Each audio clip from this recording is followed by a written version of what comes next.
শুভ সন্ধ্যা। আজকে শুরু করব। আজকে আমরা সাহিত্য বিষয়ক আলোচনা নেত্রকোনা ছড়া সংসদ কর্তৃক আয়োজিত।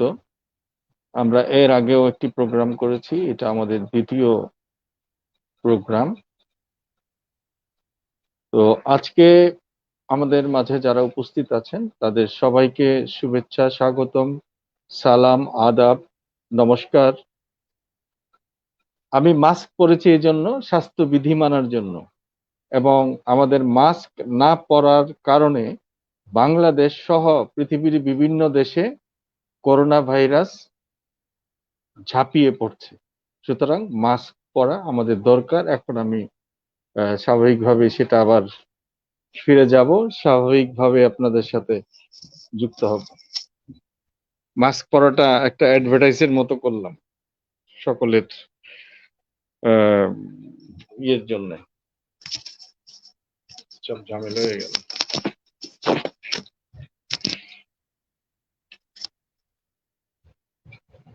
আজকে আমাদের মাঝে উপস্থিত আছেন বাংলাদেশের স্বনামধন্য কবি বলবো, এবং তিনি প্রচুর কবিতা লেখেন বিভিন্ন বিষয় নিয়ে, বিভিন্ন আঙ্গিকে কবিতা লেখেন। কবি জেবুন্নেসা হেলেন। তারপরে আছেন আমাদের আরেকজন কবি, সোনালী ব্যাংকের কর্মকর্তা, তিনি একজন ডিজিএম, শ্যামল সরকার। আর যারা আছেন তাদের নামটি আমার আগে বলা উচিত ছিল। আমি একটু স্বার্থপরতা দেখালাম যে বাংলাদেশের মানুষদের আগে বলি। ভারতের যারা আছে, ভারত একটি বড় দেশ, সুতরাং আমরা ছোট, এই জন্য আমি ছোটদের আগে পরিচয় করলাম। আর এখন যারা বড়রা আছেন, এর আমাদের সাথে আজকে লাইভ অনুষ্ঠানে এই জীবন্ত আলোচনায়, সাহিত্য বিষয়ক আলোচনায় আছেন আরতি ভট্টাচার্য, যিনি আমার খুব প্রিয় মানুষ। প্রচুর কবিতা লেখেন, প্রচুর গল্প করতে পারেন, এবং প্রচুর আনন্দ দিতে পারেন। এবং মজার বিষয় হলো, আমাদের নেত্রকোনার কবি এনামুল হক পলাশের ছোট বোন, তারা ভাই বোন হয়ে গেছে। সুতরাং সে আমারও বোন, নেত্রকোনার বলা চলে। তো আরতি ভট্টাচার্যকে আমি বাংলাদেশের পক্ষ থেকে, সরি বুঝছি না, আরতি ভট্টাচার্য, আরতি ভট্টাচার্য, ও আরতি, আচ্ছা ঠিক আছে, শুধু আরতি ভট্টাচার্য বাদ, ঠিক আছে। তো সে যাই হোক, আরতি ভট্টাচার্য দাস, হ্যাঁ হ্যাঁ, আরতি ভট্টাচার্য দাস, দাস দাস, ঠিক আছে। আচ্ছা, এই দাস প্রথা আমরা বিলুপ্ত চাই। আচ্ছা ঠিক আছে। এখন কথা হলো যে আরতি ভট্টাচার্যের আরতির নামটা আমরা একটু ভুল করেছি, এই জন্য দুঃখিত। বানানে ভুল হয়েছে, এই জন্য sorry for that. Next time আর এই ভুলটি হবে না, ঠিক হয়ে যাবে। আর আছেন কলকাতার, ভারতের সৈয়দ নৌশাদ আলী। আমাদের সৈয়দ নৌশাদ আলী, উনি একজন কবি, সাহিত্যিক, এবং ওনার সাথে আমরা একেবারেই নতুন। আমরা আজকে পরিচিত হয়ে আমরা অনেক অনেক আনন্দিত, এবং ওনাকে অনেক অনেক শুভেচ্ছা আমাদের পক্ষ থেকে এবং বাংলাদেশের পক্ষ থেকে। আমাদের এই দুইজন বিদেশি কে আমরা শুভেচ্ছা স্বাগতম জানাচ্ছি আমাদের এই জীবন্ত অনুষ্ঠানে, মানে লাইভ অনুষ্ঠানে। আর আমাদের সাথে আছেন, ধন্যবাদ আপনাকেও, ধন্যবাদ। তো আমাদের সাথে আছেন ছড়া সংসদের সভাপতি শাম্মী খান, আর টেকনিক্যাল পরিচালনায় আছেন যিনি, তিনি হলেন মুবাশশর রহমান, যিনি আমাদেরকে টেকনিক্যাল সাপোর্ট গুলি দিচ্ছেন। তো আমি শাম্মী খানকে অনুরোধ করব আজকের অনুষ্ঠান শুরু করার জন্য। শাম্মী খান।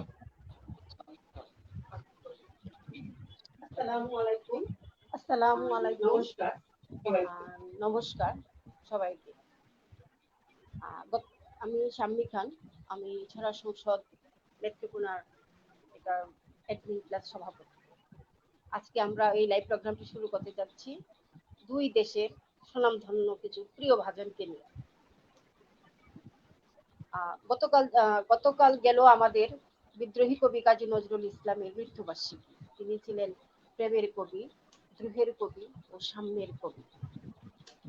আমরা আজ কবি নজরুলের কিছু কবিতা ও ছড়া নিয়ে কথা বলবো এবং শুনবো। পৃথিবীর যে যেখানে বসে অনুষ্ঠান শুনছেন, আশা করি আমাদের এই আলোচনায় অংশগ্রহণ করবেন এবং লাইক কমেন্ট করবেন। আমি অনুরোধ করছি অনুষ্ঠানটি সঞ্চালন করার জন্য জনাব সোহরাবুদ্দিন আকন্দ সাহেবকে।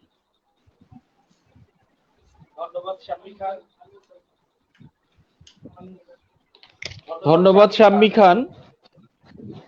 আজকে আমরা এই জীবন্ত অনুষ্ঠানে আজকে আমরা স্মরণ করছি কাজী নজরুল ইসলাম। কাজী নজরুল ইসলাম আমাদের জাতীয় কবি, কিন্তু উনি ভারতবর্ষের কবি এবং সাম্যের কবি, বিদ্রোহী কবি। আমাদের যেরকম রবীন্দ্রনাথ আমাদের অনেক উঁচু মানের, বড় মানের কবি, সেই রকম মাইকেল মধুসূদন দত্ত, জীবনানন্দ দাশ, কবি নজরুল আমাদের সবাই আপন। কবি নজরুলকে আমরা বেশি জানি, ছোটবেলায় তার কবিতাগুলি বেশি বেশি পড়তাম।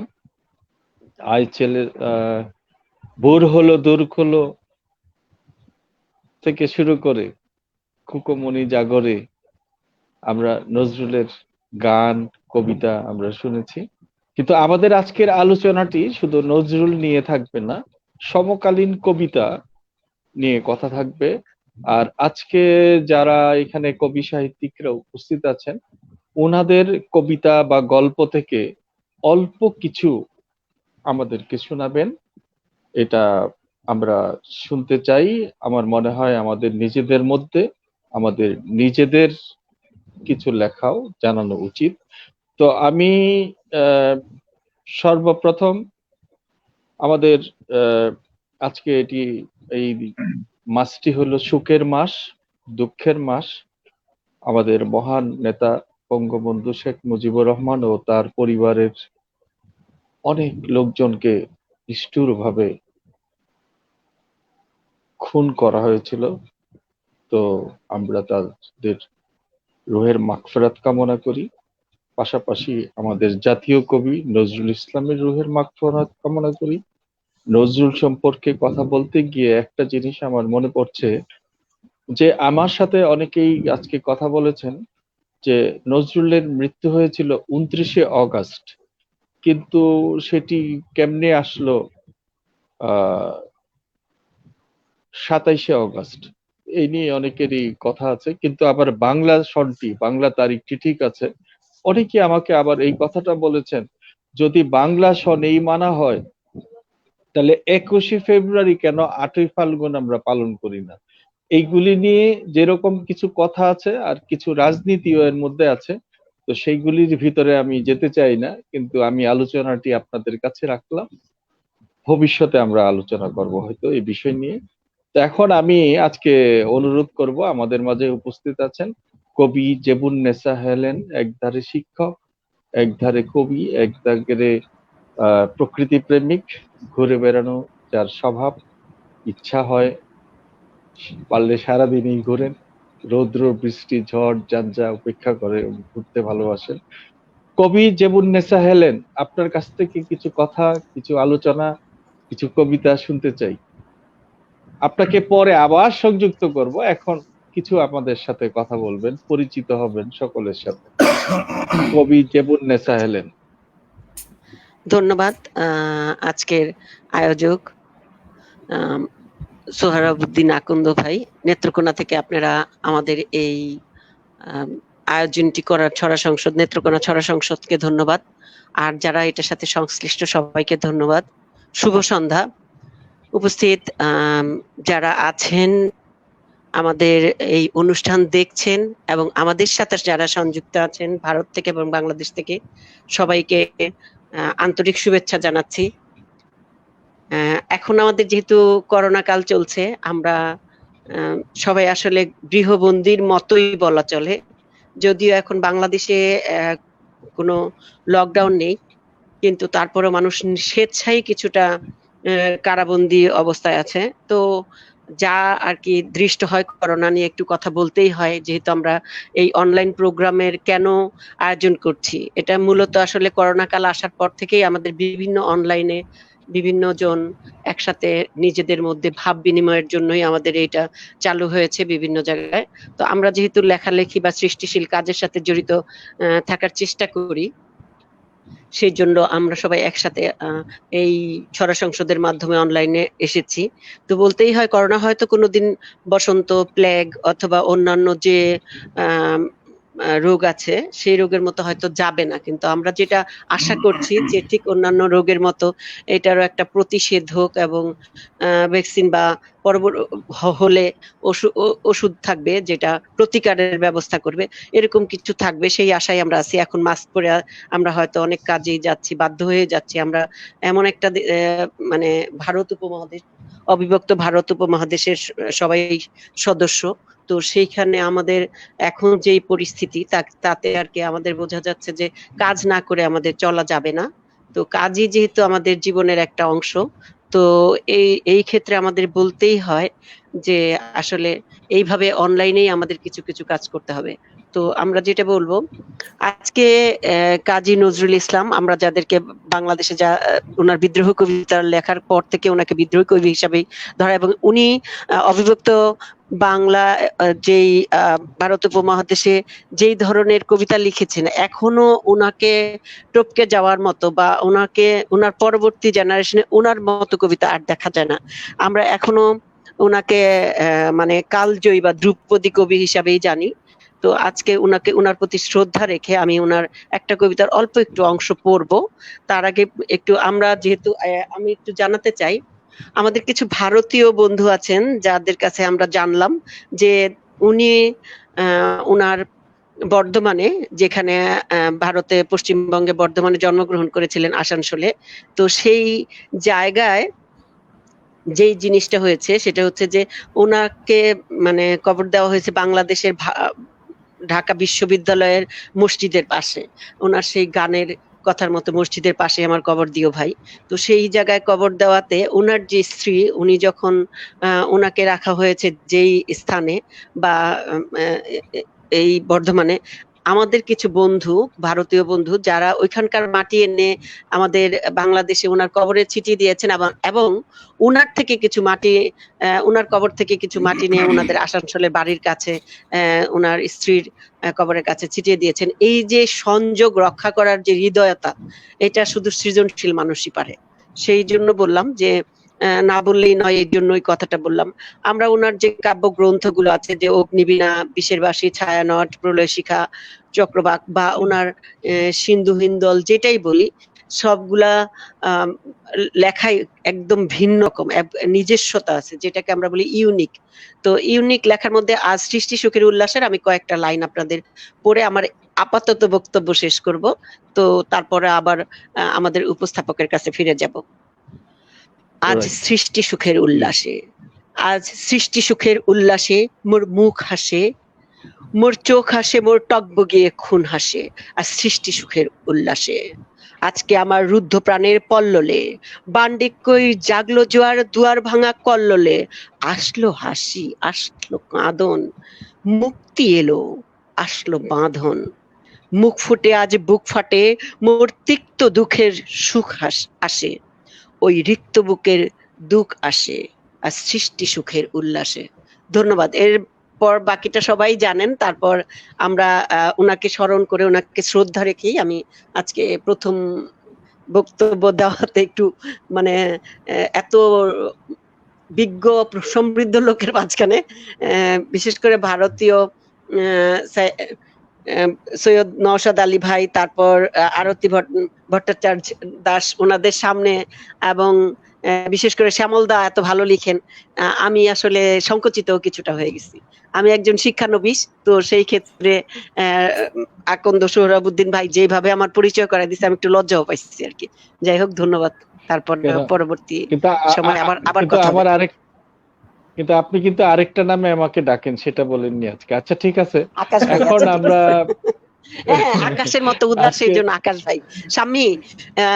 শাম্মীকেও ধন্যবাদ দেওয়া উচিত, যে শাম্মী এত সুন্দর আয়োজনে আমাকে রাখার জন্য। শরতের আকাশ এখন মুগ্ধকর। আপনারা এই শরতে, গত শরতে নেত্রকোনা আসছিলেন।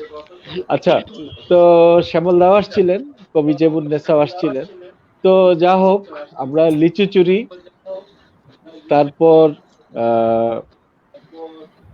নজরুলের অনেক গল্প, অনেক কবিতা, অনেক ছড়া আমাদেরকে মুগ্ধ করে। এটি ঠিক, আপনি যে কবিতাটি পড়েছেন, এই কবিতাটি এত সুন্দর তাল লয়, খুবই সুন্দর একটি কবিতা আপনি পড়েছেন নজরুলের। ধন্যবাদ জেবুন্নেসা হেলেনকে। তো এখন আমি আমাদের ভারতের কবি সৈয়দ নওশাদ আলীর কাছে ফিরে যাব। নওশাদ আলী, আপনাকে পেয়ে আমরা খুবই আনন্দিত, খুবই খুশি। আপনি ভারতেই বলতে হবে, যদিও আপনাদের দেশ হলো ভারত, কিন্তু হয়তো আপনি থাকেন পশ্চিমবঙ্গে, মালদা অথবা যেখানেই থাকেন, তো সেটি কোনো কিছু না। আপনি ভারতের মানুষ আর আমরা বাংলাদেশের মানুষ, এবং ভারত আমাদেরকে স্বাধীনতা যুদ্ধের সময় যে সাহায্য সহযোগিতা করেছে তা আমাদের ভোলার কথা না, আমরা কখনো ভুলবো না। তো আমি সৈয়দ নওশাদ আলীকে অনুরোধ করব, আপনি নিজের কবিতা অথবা কাজী নজরুল ইসলামের কবিতা অথবা আপনার গল্প থেকে কিছু, অর্থাৎ আপনি আলোচনায় আজকে অংশ নিন, তারপরে আবার আপনার কাছে আবার আমরা ফিরে যাব। প্লিজ সৈয়দ নওশাদ আলী। শুভ সন্ধ্যা। ধন্যবাদ সৌরভদা, শাম্মী খান। হ্যাঁ, আপনারা আমাকে আজকের এই সাহিত্য আড্ডায় আমন্ত্রণ জানিয়েছেন। আমি আনন্দিত। আপনাদেরকে আন্তরিক শুভেচ্ছা, অভিনন্দন, ধন্যবাদ জানাই এবং কৃতজ্ঞতা প্রকাশ করছি আজকের এই সুন্দর আয়োজন। এর আগেও আপনাদের এই অনুষ্ঠান দেখেছি, সৌরভ ভাই তো অত্যন্ত সাবলীল ভাবে, আড্ডাটা যেভাবে হওয়া উচিত সেইভাবেই সঞ্চালনা করেন, ভীষণ সাবলীল, এবং কোথায় থামতে হয়, কোথায় শুরু করতে হয়, পারদর্শী মানুষ একটা। আমার খুব ভালো লেগেছে। তো আজকে আমি প্রথমেই বলে রাখি, ভারতবর্ষের কলকাতা নয়, কলকাতা আমার প্রিয় জায়গা, আমি মালদায় থাকি আর কি, মালদায় আমার বাড়ি। এই জায়গাটা একটু সংযোজন করে দেওয়া দরকার। আমি শাম্মী খানকে বলেছিলাম যে আপনারা যে বিজ্ঞাপনটা দিয়েছেন সেখানে কলকাতা হয়ে গেছে, উনি বলেছিলেন যে ঠিক আছে, এটা পরে সংশোধন করে দেওয়া যাবে। তো অত্যন্ত একটা সুন্দর আয়োজন আপনারা করেছেন আজকে। এই যে প্রয়াণ দিবস, কাজী নজরুল ইসলাম আপনাদের জাতীয় কবি, আমাদের ভারতের অবশ্যই কবি, শুধু ভারত নয়, তাকে সারা বিশ্বের কবি বলা যেতে পারে, সারা বিশ্বের মুক্তির কবি, যৌবনের কবি, আমাদের বিদ্রোহী কবি, সাম্যের কবি, অনেক বিশেষণে তাকে করা যেতে পারে, অনেক অলংকারে ভূষিত করা যেতে পারে। আজকে আলোচনা করা যাবে বিস্তারিত ভাবে। আমি প্রথমেই তাকে শ্রদ্ধা জানিয়ে কাজী নজরুল ইসলামকে নিয়ে আমার একটি কবিতা আমি পাঠ করছি।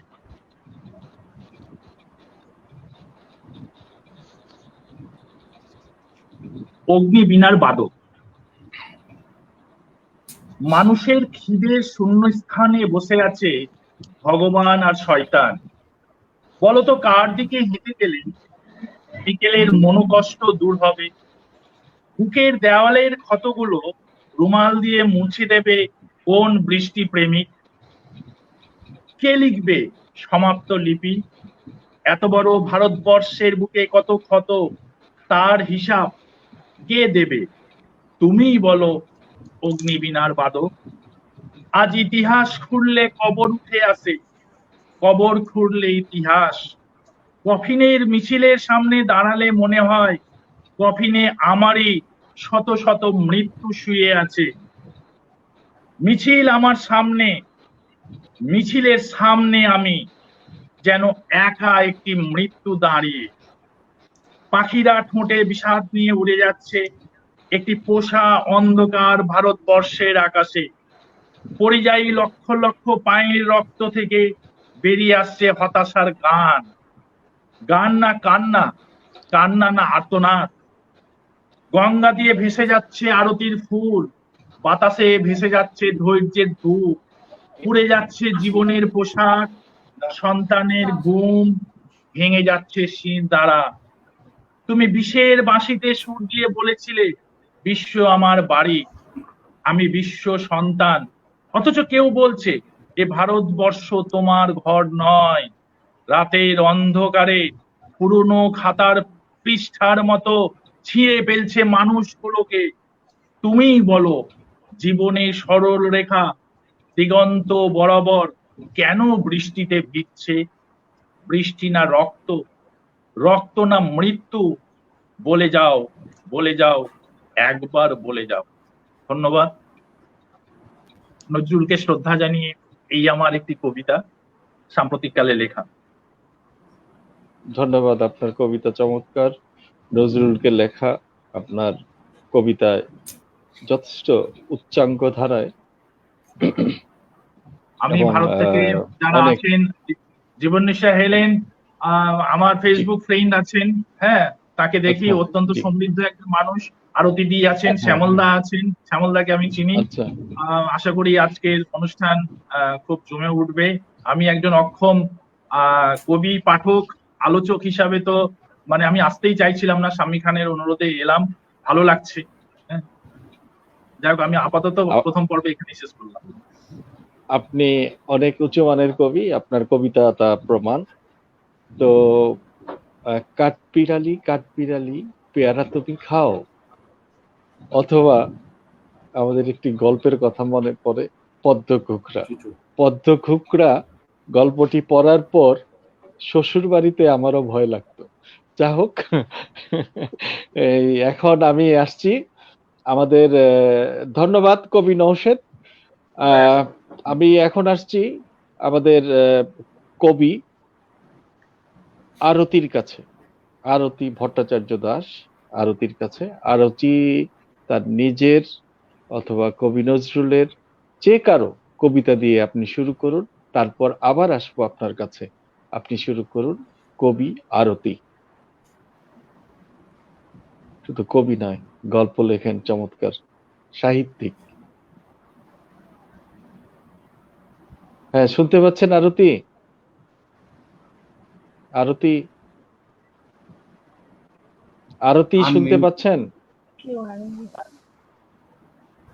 হ্যাঁ, আমি সমস্ত আমার আমার সমস্ত সহ কবিদের আমি আমার নমস্কার জানিয়ে আমি আমার নজরুলের একটি কবিতা আবৃত্তি করে শোনাচ্ছি।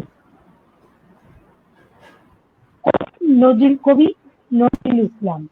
কবি রানী, তুমি আমার ভালোবাসো, তাই তো আমি কবি। আমার এরূপ সে যে তোমার ভালোবাসার ছবি। আপন জেনে হাত বাড়ালো, আকাশ বাতাস প্রভাত আলো, বিকালবেলার সন্ধ্যা তারা, পুবের অরুণ রবি। তুমি ভালোবাসো বলে ভালোবাসি সবই। আমার আমি লুকিয়েছিল তোমার ভালোবাসায়, আমার আশা বাইরে এলো তোমার হঠাৎ আশায়। তুমি আমার মাঝে আছি, ও শীতে মোর বাজাও বাঁশি। আমার পূজার যা আয়োজন তোমার তাদের হবি। আমার বাড়ি জয় মারলো রানী, তোমার সবই। তুমি আমার ভালোবাসো, তাই তো আমি কবি। আমার এরূপ ছিঁড়ে তোমার ভালোবাসার ছবি। নমস্কার। ধন্যবাদ আরতিকে। তার সুন্দর নজরুলের কবিতা পড়ার জন্য। কবি নজরুলের একটি কবিতা আছে সন্ধ্যাতারা। এই সন্ধ্যাতারা কবিতাটি পড়লে মনে হয় যে গতকাল বা আজকাল কারো লেখা। এবং আমরা সাধারণত যাদেরকে ফলো করি বা কবিতা লিখতে চেষ্টা করি, যেমন নেসা হেলেন, তারপর আমাদের নুরুল্লাহ মাসুম, শ্যামলদা, সেই রকমই একটি কবিতা সন্ধ্যাতারা। সন্ধ্যাতারাটি পড়বেন আপনারা, তাইলে বুঝতে পারবেন যে এই এতদিন পরেও কবেকার লেখা, কিন্তু মনে হয় যেন আজকাল লেখা কবিতাটি। তো একজন কালজয়ী লেখক আমাদের প্রিয় কবি কাজী নজরুল ইসলাম। তো এখন আমরা আসবো শ্যামলদার কাছে। শ্যামলদার কাছে আসতে দেরি হয়ে গেছে, তো সবার সাথে পরিচিত হয়ে শ্যামলদার কাছে আসছি। শ্যামলদা নওশেদের পরিচিত, আরতির হয়তো পরিচিত না, জেবুন্নেসা হেলেনের তো পরিচিত, আমাদেরও পরিচিত। আমি আমার লেখা পড়ে আচ্ছা আচ্ছা, আপনারা পরিচিত, ধন্যবাদ। তো হ্যাঁ, আমি এখন সফল হচ্ছে আমার শ্যামলদা, আপনার কাছ থেকে আমরা এখন আপনার নিজের লেখা কবিতা অথবা নজরুলের কবিতা এই আমরা একটু আপনার কাছে আসতে চাই আর কি, আপনি যদি আমাদের এখন সময় দেন প্লিজ। কবি শ্যামল সরকার। ধন্যবাদ আকাশ ভাই, এবং ধন্যবাদ উপস্থিত আলোচক বিন্দু, কবি, সাহিত্যিক, এবং আজকের এই যে অনুষ্ঠান, এই অনুষ্ঠানের সাথে যারা যুক্ত, যারা এই অনুষ্ঠানের আয়োজন করেছেন, তাদেরকে সকলকে আমি ধন্যবাদ জানাচ্ছি, এবং আমাকে এর সাথে যুক্ত করার জন্য আমি আমার আন্তরিক কৃতজ্ঞতা প্রকাশ করছি। আমরা তবে কৃতজ্ঞ নাকি পেয়ে। একটা বিষয় হচ্ছে যে কিছুক্ষণ আগে একটা মন্তব্য আসলো, লোক কথা শুনতে চাই। তা আগে পাকিস্তান আমলে যখন আমি বিভিন্ন ধরনের বাউল গান, কবি গান, এই সমস্ত গানে আমি যেতাম, তখনই একটা বন্দনা প্রথমেই শুরু করতো। এমনকি যাত্রাপালাতেও একটা বন্দনার একটা আবহাওয়া ছিল, যে মাটিকে বন্দনা করে, মাকে বন্দনা করে, দেবতাকে বন্দনা করে, যে যেভাবে বন্দনা করে আর কি। তা আজকের যে অনুষ্ঠান নেত্রকোনা থেকে চলে আসছে, নেত্রকোনার মাটির বন্দনা করতে চাই, এবং কবি হেলাল হাফিজ নেত্রকোনার কবি, ময়মনসিংহের কবি, বাংলাদেশের কবি, এবং আমার প্রিয় কবি, তার একটা কবিতা দিয়ে আমি শুরু করব। কবিতার নাম হচ্ছে প্রস্থান। এখন তুমি কোথায় আছো, কেমন আছো, পত্র দিয়ে। এক বিকেলের মেলায় কেনা খামখেয়ালির তাল পাখাটা খুব নিশীথে তোমার হাতে কেমন আছে, পত্র দিয়ে। ক্যালেন্ডারের কোন পাতাটা আমার মতো খুব ব্যথিত, ডাগর চোখে তাকিয়ে থাকে তোমার দিকে, পত্র দিয়ে, পত্র দিয়ে। কোন কথাটা অষ্টপ্রহর কেবল বাজে মনের কানে, কোন স্মৃতিটা উস্কানি দেয় ভাসতে বলে প্রেমের বাণী, পত্র দিও, পত্র দিও। আর না হলে যত্ন করে ভুলেই যে, আপত্তি নেই, গিয়ে থাকলে আমার গেছে, কার কি তাতে। আমি না হয় ভুল করেছি, ভালোবেসেই ভুল করেছি, ভুল করেছি নষ্ট ফুলে পরাগ মেখে, 5 দুপুরের নির্জনতা খুন করেছি, কি আসে যায়। এক জীবনে কতটা আর নষ্ট হবে, এক মানবী কতটাই বা কষ্ট দিবে। হেলাল হাফিজের কবিতা, এবং আমার খুব প্রিয় কবি একজন। তা আমি বন্দনা দিয়ে শুরু করলাম। আর লোককথার একটা প্রসঙ্গ আজকে চলে আসছে, পাশাপাশি নজরুলের মহাপ্রয়াণ উপলক্ষে আমি বিশেষভাবে শ্রদ্ধাঞ্জলি জানাচ্ছি। একটা কথা বারবারই আসে যে উনি বিদ্রোহী কবি। তা আমার মনে হয় যে উনি যে রুট থেকে চলে আসছেন, এই রুটের কথা যখন আমরা চিন্তা করি, তখন তার কবিতাগুলি কিন্তু, লোকগাথার সংজ্ঞাটা কি? আমরা কি শুধুমাত্র গ্রাম গঞ্জ এসবই বুঝাই, ময়মনসিংহ গীতিকা, বেহুলা, লক্ষণধর, এসবই কি? যদি মানুষ যদি হয় কবিতার উপজীব্য বিষয়, তাহলে এটাকে কেন লোককথা বলা যাবে না? আমার প্রশ্ন কিন্তু এখানে, যারা বিদগ্ধজন আছেন, কারণ এই মানুষ, সে তো এই মাটি থেকেই আসছে। আপনি ধর্মীয়ভাবে যান, সামাজিকভাবে যান, ফিজিক্যালি যান, বাস্তবভাবেই যান, এই মানুষটা কিন্তু আসছে মাটি থেকে। কাজে কোনো কবি যদি এই মানুষের কথা বলে, তাহলে কেন এটা লোককবি হবে না? এটা কিন্তু আমার প্রশ্ন, আমি কিন্তু জানতে চাই এবং আলোচনায় মনে হয় উঠে আসবে। এবং নজরুলের যে একটা বিষয় আমার কাছে মানে সবচেয়ে আকর্ষণ করে এবং আমাকে অভিভূত করে, অনেক কবির জীবনী আমি পড়েছি, অনেক কবির জীবনী পড়েছি, কিন্তু তার মতোই এমন বৈচিত্র্যময় একটা জীবন, মানে নানান ঘটনা বহু, মানে একমুখী না, বহুমুখী বলা যাবে তাও কিন্তু না। আপনি যে কোনো কবির নাম বলেন, তার মতন এমন ডাইভার্সিফাইড যে এক্সপিরিয়েন্স বা তিক্ত অভিজ্ঞতা, এটা কিন্তু আর কোনো কবির নাই। উনি জীবনে কি করেন নাই, উনি স্থানীয় যে একটা মসজিদ, উনি মুয়াজ্জিন ছিলেন। মুয়াজ্জিন মানে যিনি আজান দেন, মুয়াজ্জিন ছিলেন। উনি একাধারে সাংবাদিক, সম্পাদক, হ্যাঁ, অনেক ওনার কিন্তু পরিচয়। 3 বছর উনি সৈনিকও ছিলেন বিশ্বযুদ্ধের সময়। ওনার কিন্তু নানান একটা বিষয় আছে। উনি কিন্তু রম্য রচনা করছেন, ছোট গল্প করছেন, প্রবন্ধ রচনা করছেন, কিন্তু সবাই কিন্তু আমরা ওনাকে কবি হিসাবেই ভালোভাবে চিনি। আমরা কিন্তু ওই চ্যাপ্টারটাতে আর চাই না। এবং ওনাকে কিন্তু আমরা এই লোকজের সাথে কিন্তু আমরা মিশ্রিত করি না। আমরা ওই যে বিদ্রোহী, এটাই কি হাইয়েস্ট টাইটেল আমি ঠিক জানি না, বিদ্রোহী কবি বলার কি কারণ, এটা কি হাইয়েস্ট টাইটেল? এবং আমার যা মনে হয় যে বাংলাদেশে যখন তাকে এটা স্বীকৃত দেয়, তখন তো আমি বেশ ম্যাচিউর, আমি তখন কলেজের ছাত্র, যে জাতীয় কবি। আমার নিজের কাছে একটা প্রশ্ন ছিল, কেন সে জাতীয় কবি হবে? ওয়াই? জাতীয় কবির উপর কি আর কিছু নাই? আমার কিন্তু প্রশ্ন একটা, জাতীয় কবি যখন আমি বললাম, তখন কিন্তু বাংলাদেশের প্রেক্ষাপটে তাকে আমি সীমাবদ্ধ করে ফেললাম, বা আমি বাঙালির জন্য তাকে সীমাবদ্ধ করে ফেললাম। তাকে কিন্তু আমি ওই গণ্ডির ওই পাশে আর যেতে দিচ্ছি না। হ্যাঁ, বিদ্রোহী কবি ঠিক আছে, তার উপজীব্য প্রধান বিষয় ছিল মানুষ, অত্যাচারের বিরুদ্ধে কথা বলা, সাম্রাজ্যবাদের বিরুদ্ধে কথা বলা, এবং উনি সরাসরি নিজে রাজনীতি করতেন, শুধু রাজনৈতিক কর্মী ছিল না। হ্যাঁ, উনার গানে সাম্যবাদ চলে আসছে খুব ভালোভাবে। হ্যাঁ, সাম্যবাদের উনি কবিতা গাইতেন। যখন এই রাজনৈতিক কোনো সভা হইতো, উনি আগে চলে যেতেন, গিয়ে সেখানে তিনি রাজনৈতিক কবিতা শোনাইতেন, রাজনৈতিক গান শোনাইতেন, জনগণকে উদ্বুদ্ধ করতেন।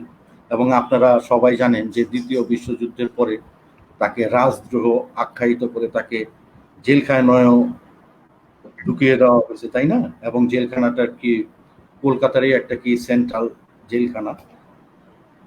তো এই যে তার যে বিভিন্ন বাক জীবনের, বিভিন্ন পোর খাওয়া মানুষ খুব সহজভাবে উঠে আসে নাই।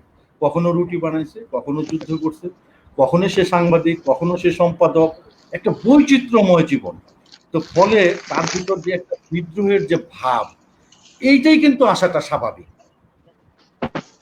এটা আসাটাই কিন্তু স্বাভাবিক। তার লেখার মধ্যে কেন এই বিদ্রোহের ভাবটা আসে?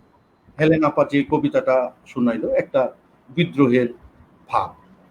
আমি ওই কবিতাটা নিয়ে পরে আলোচনা করব যে উনি কোন ধারায় উনি কবিতাগুলি লিখতেন, আমি গানটা আপনারা যাব না।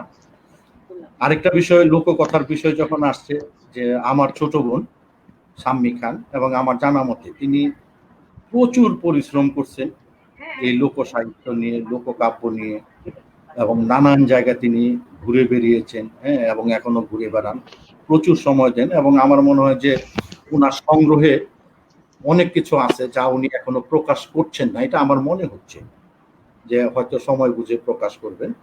তা আমি এই যে লোককথার কথা শুনতে চাই, এই কথাটা আমি ওই শাম্মী খানের কাছে আমি ছুড়ে দিলাম, উনি বলবেন আর কি। আচ্ছা আচ্ছা, ঠিক আছে শ্যামলদা, আমরা শাম্মী খানকে অনুরোধ করব যে লোককথা নিয়ে কথা বলতে। তো আপনি যেসব কথা বলছেন, এই যে কাজী নজরুল ইসলাম বিদ্রোহের কবি, আসলে আমি হব সেই দিন শান্ত, এইরকম কথা যে বলতে পারে তাকে বিদ্রোহী বলে। আর আরেকটা জিনিস হলো, আমাদের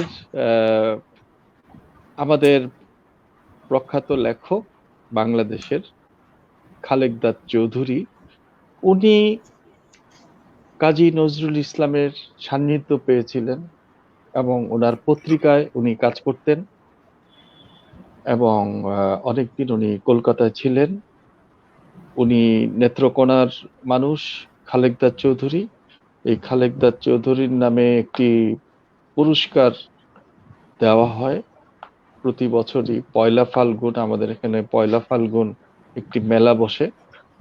তো আপনাদের সবাইকে অনুরোধ করব, সেটা নেত্রকোনা সাহিত্য সমাজ আয়োজন করে থাকে এবং দেশের নামকরা কবি সাহিত্যিকরা এখানে আসেন এবং অনেক বড় বড় কবি সাহিত্যিক, আমাদের জাতীয় অধ্যাপক আনিসুর রহমান সহ আমরা সাধারণত এখন যাদের নাম জানি কবি এবং লেখক, ওনাদের সকলেই প্রায় নেত্রকোনায় এসেছেন এবং এই পুরস্কারটুকু নিয়েছেন। আমাদের সাথে আমি দেখতে পাচ্ছি কামরুজ্জামান চৌধুরী উপস্থিত আছে, তিনি শুনছেন আমাদের কথা। তিনি নেত্রকোনা সাহিত্য সমাজের সভাপতি। তো এখন আমি আবার ফিরে যেতে চাই কবি জেবুন্নেসা হেলেনের কাছে। এরপরে শাম্মী খান লোককথা নিয়ে কথা বলবেন, লোক সাহিত্য নিয়ে কথা বলবেন, লোক সাহিত্যের সংগ্রহ উনি বলবেন।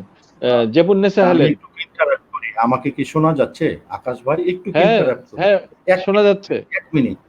বিষয়টা হচ্ছে যে এখানে আমাদের ভারতীয় দুইজন বন্ধু আছেন, ওনারা অনেক মনে হয় নাম শুনেছেন, কিন্তু বর্তমানে এখনো জীবিত আছেন বেশ কয়েকজন আমাদের জাতীয় পর্যায়ের কবি। এবং দয়া করে যদি আপনি এগুলি যদি উল্লেখ করে দিতেন, ধরেন নির্মলেন্দু গুণ এখনো জীবিত আছেন, তাই না? অধ্যাপক যতীন সরকার আছেন, ঠিক আছে, হেলাল হাফিজ আছেন, এমন অনেক কবি কিন্তু টিল নাও জীবিত আছেন। যদি আপনি ওই বিষয়টা যদি তুলে ধরেন আর কি, তাহলে ওনাদের কাছে মনে হয় জিনিসটা পরিষ্কার। আপনি করতেছেন, আপনি করেন, শ্যামলদা আপনি করেন। না না, এটা আপনি তো সবার মানে হেলাল হাফিজ আপনার প্রিয় কবি এদের একজন, তো কষ্ট নিবে কষ্ট ওনার কবিতা। উনি আসলে হেলাল হাফিজ হলেন যে যুদ্ধে যেতে বলে দেওয়ার কবি।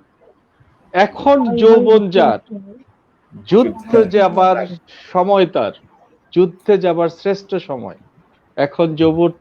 যৌবন যার, যুদ্ধে যাবার শ্রেষ্ঠ সময়। হাইলাইট করেন। তা এখন আমি যেহেতু আমি সঞ্চালনা করছি, আমি এত কথা বলতে চাই না শ্যামলদা। আমি জায়গাটাতে আছেন, এটা সহজ হবে আর কি। আচ্ছা, এখন আমি নেত্রকোনার কিছু কথা যদি আমি বলি, আমাদের এখানে লোক সাহিত্যের অনেক কবি সাহিত্যিক আছেন। এর মধ্যে আছেন উকিল মুন্সি, তারপর বাউল চানমিয়া, এখানে আছেন আমাদের আব্দুল হাকিম, জালাল খাঁর পুত্র। জালাল খাঁ নিজে একজন বিখ্যাত কবি, লোক সাহিত্যের একজন বিরাট কিছু বলা চলে কেন্দুয়ার। এবং কেন্দুয়ার আমাদের হলেন আপনার ওই যতীন সরকার, মতীন্দ্রচন্দ্র সরকার। মতীন্দ্র সরকার ওনার ছোট ভাই, উনি কিন্তু ভালো কবিতা লেখেন, আমরা জানি না। তো আর হলো আপনার ওই হুমায়ুন আহমেদ, তার জন্মস্থান মোহনগঞ্জ, মামার বাড়ি, কিন্তু তার বাবার বাড়ি কেন্দুয়ায়। তো কেন্দুয়া প্লাস টোটাল নেত্রকোনা, খালেকদার চৌধুরী সহ নির্মলেন্দু গুণ, হুমায়ুন আহমেদ, রৌশন ইসদানি, আরো অনেকেই আমাদের এই নেত্রকোনার মানুষ। এবং যে লোক সাহিত্য গবেষণাটি হয় এখনো সারা বিশ্ব জুড়ে, সেটি হলো যে ময়মনসিংহ গীতিকা। ময়মনসিংহ গীতিকায় মহুয়া মুলুয়ার কিছু কাহিনী আছে। এর মধ্যে মহুয়া নদের চাঁদের প্রেমে পড়ছিল, বা নদের চাঁদ মহুয়ার প্রেমে পড়ছিল, হোমরা বাদ্যার মেয়ে, এবং এই নিয়ে একটি করুণ ইতিহাস আছে। এবং গীতি গান, গীতি কবিতা, এই মহুয়া সারা বিশ্বের একটি উল্লেখযোগ্য লোক সাহিত্য, একটি ফোক বিষয়।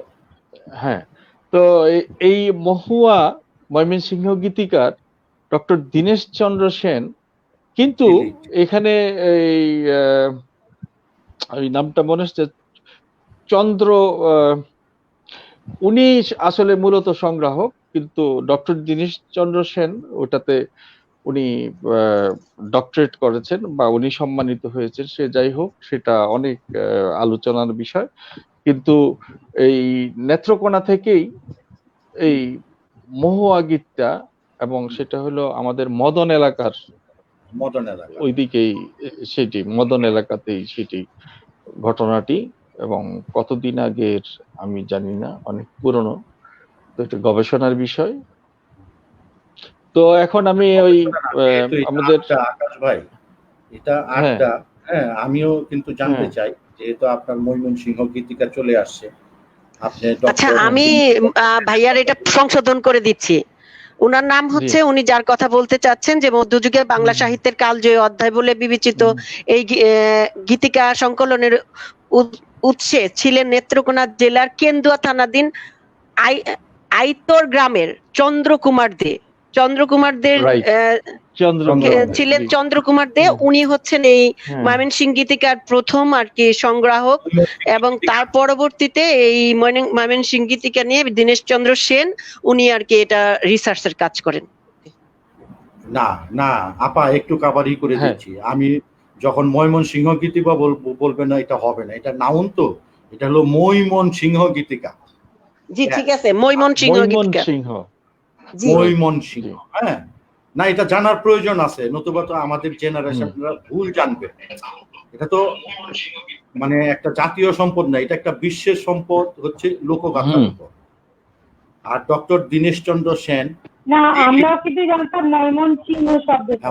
ময়মনসিংহ, হ্যাঁ, আর উনি এটাকে বলছি আমরাও জানতাম ময়মনসিংহ, আমরা জানতাম না, এটা ময়মনসিংহ, কারণ আমার আমার না, সেটা আমরা জানতাম না, আমরাও জানতাম না ময়মনসিংহ, না না না, কারণ আমাদের বাড়ি আমি এটার ময়মনসিংহ এটার ছিল। মাঝখানে একটু কথা মানে বলতে আমার চাচ্ছি। বাবা মার জন্ম কিভাবে না, না, ময়মনসিংহ কিভাবে ময়মনসিংহ হয়েছে সেটা আপনারা রাজনীতির কথা চলে আসে, সেই জন্য বলতে চাচ্ছি যে সেটা হচ্ছে আমাদের এখানে যখন জামাত সহ বিএনপি আসলো, তখন কিছু জেলার নাম, যেমন বিক্রমপুরের নাম মুন্সিগঞ্জ, এবং ময়মনসিংহকে 12 ভূঁইয়ার এক ভূঁইয়া, উনাদের নামকে পরবর্তীতে পরিবর্তন করে আবার নেওয়া হইলো, যেটাকে ময়মনসিংহ।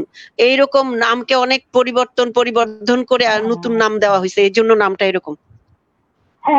না, এটা ময়মনসিংহটা ব্রিটিশ হতে পারে। আমলের, ময়মনসিংহ না, শব্দটি না, ব্রিটিশ আমলের। এটা আমি তো বলছি আর কি, এই আপনি যেটা ঢাকা বলছেন, বিল্ডিং, যেমন নেসা হেলেন, রাজনৈতিক এই যে ভাবে সেটি ময়মনসিংহ, হয়েছিল হ্যাঁ, মোমেন রাজনৈতিকভাবে শাহী, এটা পরিবর্তন। যেটি মোমেন শাহী, ময়মনসিংহ মোমেন গীতিকা। শাহী হিসাবে সাউন্ডে ভীষণ প্রবলেম পরিচিতি হচ্ছে ছিল, দাদা, এবং গাড়ির পিছনে লেখা থাকতো কেটে কেটে মোমেন যাচ্ছে। শাহী ক এত, মোমেন এরকম শাহী। ক এত, মোমেন শাহী। তো ওইটা একটা রাজনীতির ব্যাপার।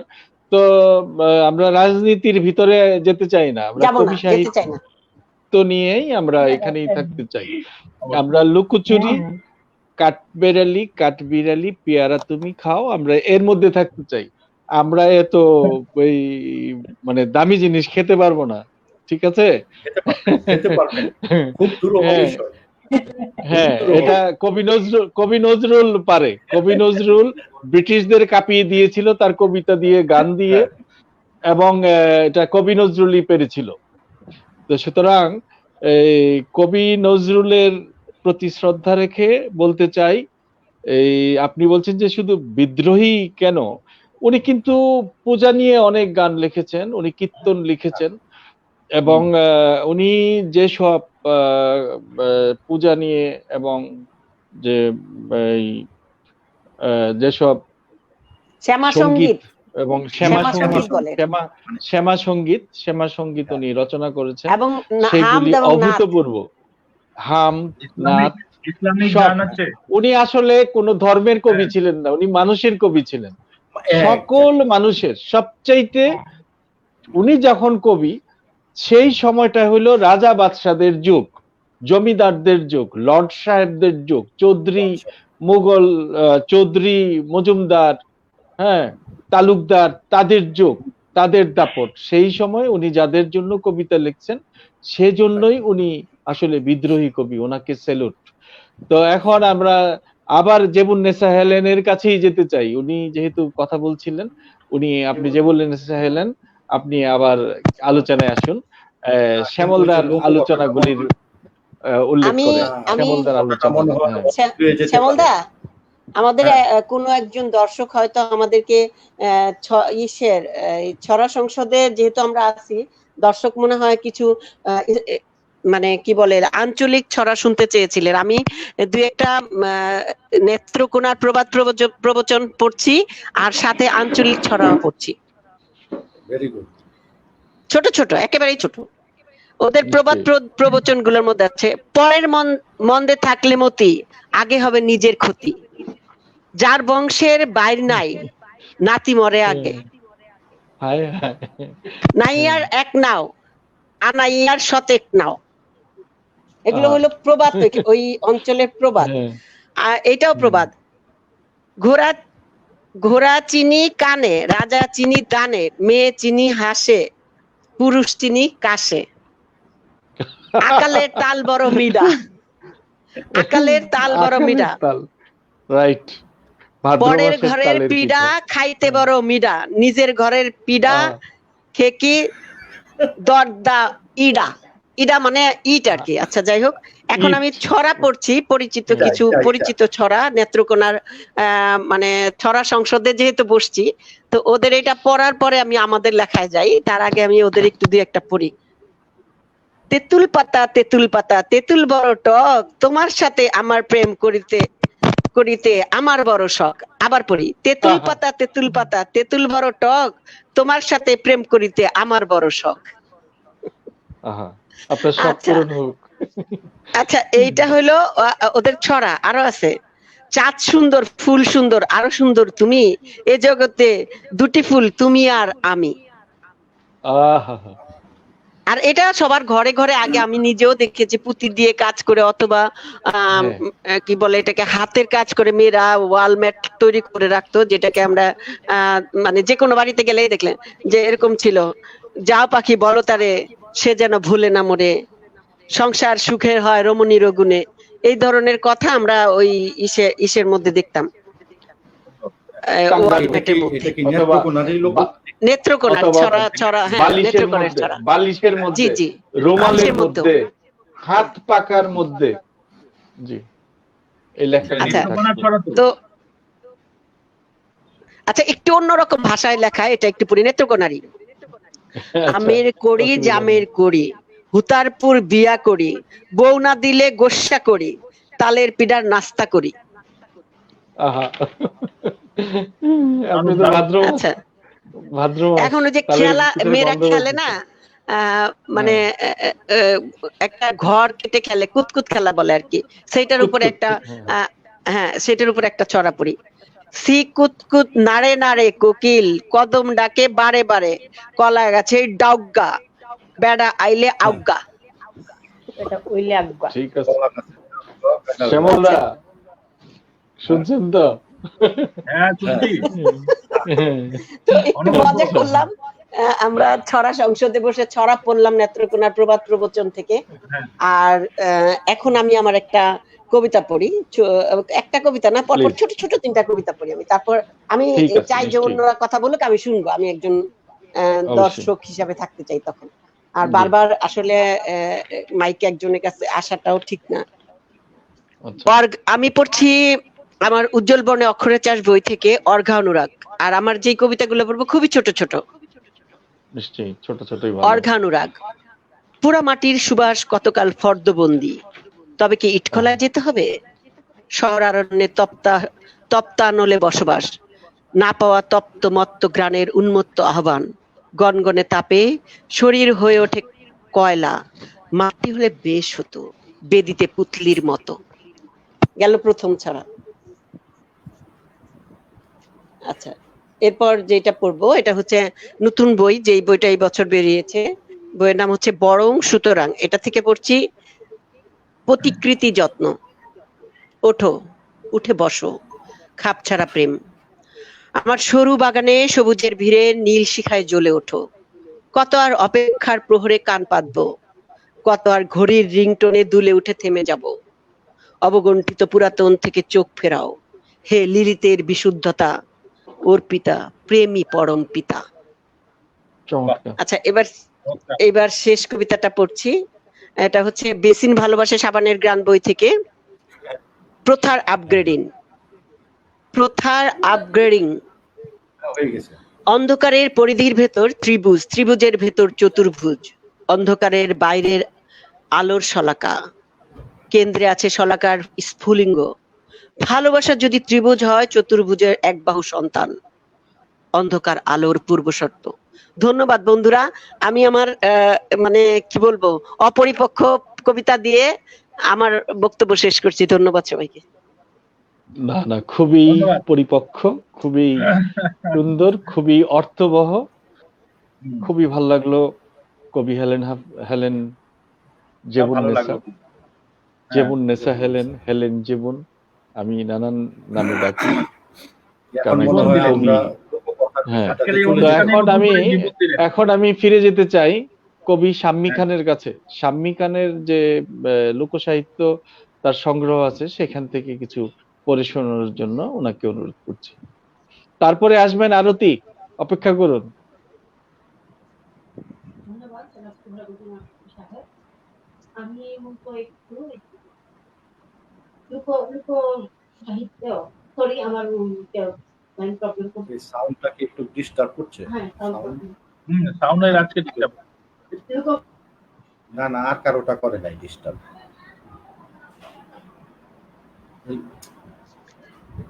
শাম্মী খানের সাউন্ডটা আমরা শুনতে পাচ্ছি না। পাচ্ছি না কিন্তু, এই কোথায় যেন একটু সমস্যা হচ্ছে। এখন কি শুনতে পাচ্ছেন? আমাকে শুনতে পাচ্ছেন? হ্যাঁ, পাওয়া হ্যাঁ, যাচ্ছে, এখন পাওয়া যাচ্ছে। বলুন। ক্লিয়ার ক্লিয়ার ক্লিয়ার, এখন এখন ক্লিয়ার হ্যাঁ, পরিষ্কার। বলুন। ওকে। আমি বৃহত্তর ময়মনসিংহ এবং নেত্রকোনার কিছু লোককথা সংগ্রহের কাজ করি। যে লোককথার কিছু অংশ দুই একটা বলে গেছেন জেবুন্নেসা হেলেন আপু। তো আমি সেইটারই ধরে বলবো যে আমাদের নেত্রকোনার গ্রামে গঞ্জে কিংবা শহরে স্কুলে বাচ্চারা খেলাধুলা করার সময় কিছু লোককথা বলে, বৌজিয়েরা একত্রে বসলে তারা বিভিন্ন লোককথার মাধ্যমে উপমা দেয়। সেই রকম দু একটা আমি বলবো, যেমন এই ব্যঙ্গ অর্থে যেটা বলা হয় যে হাঁটু ধরে আটু, হাঁটু ধরে আটু। তারপরে হচ্ছে ফকির যদি ভিক্ষা চায় মুখটা করে কালা, তালয়ে যে চাপটা মারে এইটাই আমার ভালা। মানে ওইটা ওই অর্থ বোঝায় যে কারো কোনো কিছু দান করতে গেলে সে কৃপণতা করে, কিন্তু অন্য লোকে যদি তাকে চাপ প্রয়োগ করে অনেক কিছু নিতে চায়, তখন সেটা তার কোনো ক্ষতি হয় না, সেটাই বুঝাইছে আর কি। তারপরে ওই যে আমাদের এখানে একটা আছে বাংলার 12টা মাস নিয়ে, যেটা আমি গত পর্বে পুরাটা কমপ্লিট বলতে পারি নাই, অনেকে আমাকে পরে ইনবক্সে জানতে চাইতো। যেমন চৈত্র মাস থেকে চৈতে চলিতা, বৈশাখে নালিতা, জ্যৈষ্ঠে দই, আষাঢ়ে কই, শ্রাবণে শশা মিটা, ভাদ্রে তালের পিঠা, আশ্বিনে ওল, কার্তিকে খলসার ঝোল, অঘ্রাণে ভরে ধানের ডোল, পৌষে পিঠা মিঠা, মাঘে মেঘে দেখা হয়, ফাল্গুনে প্রণয় প্রণয় বড়ই মধুর হয়। এইগুলা নেত্রকোনার গ্রাম অঞ্চলের লোকমুখে এগুলা সবসময় বলা হয়। তারপর আরেকটা আছে, যেমন লালবাজারে দনু উঠছে তামসা দেখতে চা। আমি আমার ঠিক লোকাল ভাষায় আমি এগুলা বলতে চাচ্ছি আর কি, মানে বলতেছি দাদার নামে আদা, বাপের নামে গাদা, নাতির নামে শাহজাদা। আরেকটা হচ্ছে কামাল দে কামায়, জামাল দে উড়ায়, নসদ্দির বইয়া খায়। তারপরে ওই যে বাংলা, আমার মাথা কি কাটতে থাকে? হ্যাঁ, আমার মনে হয় সাউন্ড, আমার সাউন্ড কি এখন শুনতে পাচ্ছেন? আমাকে শুনতে পাচ্ছেন আপনারা? ক্লিয়ার ক্লিয়ার, এখন ক্লিয়ার ক্লিয়ার, এখন বলুন। এখন clear, sound clear. Sound clear আছে, বলুন। হ্যাঁ, ক্লিয়ার আছে। আচ্ছা আচ্ছা।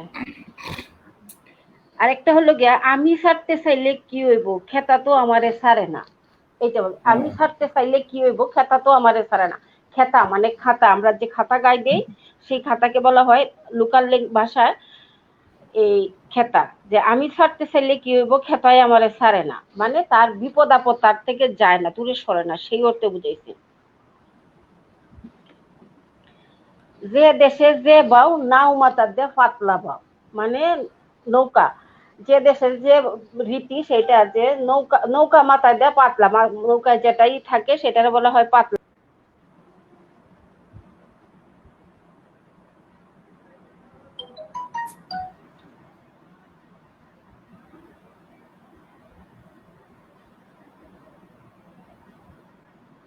আরেকটা হইল গিয়া, আটটা যাওরে সুন্দরী কন্যা খুঞ্জুর কুঞ্জুর পায়, সাপের মুখের মনি দেখে আত বাড়াইতেও চায়।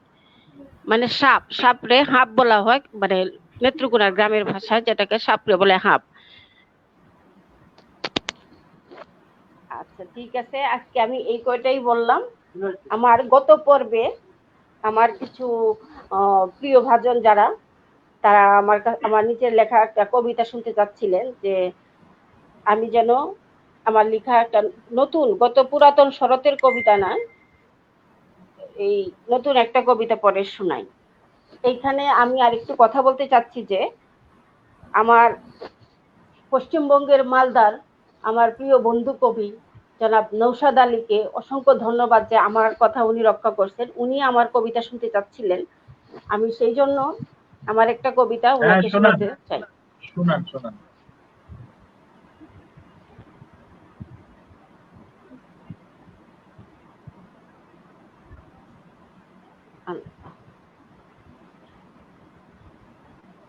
সাউন্ডটা আমার মনে হয় একটু ডিস্টার্ব হচ্ছে। এখন কি শুনতে পাচ্ছেন? হ্যাঁ, শুনতে পাচ্ছি না। পরিষ্কার। আচ্ছা আচ্ছা, আমাকে শুনতে পাচ্ছেন? পরিষ্কার। আচ্ছা, আমি একবারে নিউ বর্ন এই কবিতাটা আমার। শরতের মেঘ। শরতের আকাশ থেকে এক টুকরো মেঘ এনে কেউ কি দেবে আমায়? হঠাৎ পথ ভুলে কষে পড়ো যদি আমার আঙ্গিনায় ধবল মেঘেরা। আমি ছুকে মুখে ছুঁয়ে দিব তুলোর মতো নরম মেঘের পরশ, যে পরশে খুঁজে পাবো সেই সুখ যার অপেক্ষায় বিনিদ্র রাত জেগে জেগে পার করি। আসবে কি পথ হারিয়ে আমার আঙ্গিনা? যদি আসো তবে বরণ করে নিব শিউলি ফুলের মালা দিয়ে, পথে পথে ছিটিয়ে দিব দুলন চাপার পাপড়ি। কাশবনে দাঁড়িয়ে চেয়ে চেয়ে দেখি শুভ্র মেঘের চাদরে মোড়ানো আমার ভালোবাসার নীল আকাশ, যে আকাশে ভেসে ভেসে বেড়ায় মিশরীয় তুলাতে বুনা মেঘেরা। বেকুল নয়নে উপভোগ করি শরতে মেঘের প্রেম খেলা। মেঘে মেঘে চুম্বন করে লুকিয়ে পড়ে সুউচ্চ পাহাড়ের কোনো এক চূড়ার পাশে। আমি তো দীর্ঘ প্রহর দীর্ঘ রজনী অপেক্ষায় পার করি তোমার আশা। শরৎ আসবে সঙ্গে নিয়ে আমার ধবল মেঘের আছে। ধন্যবাদ। খুব সুন্দর, অসাধারণ। হ্যাঁ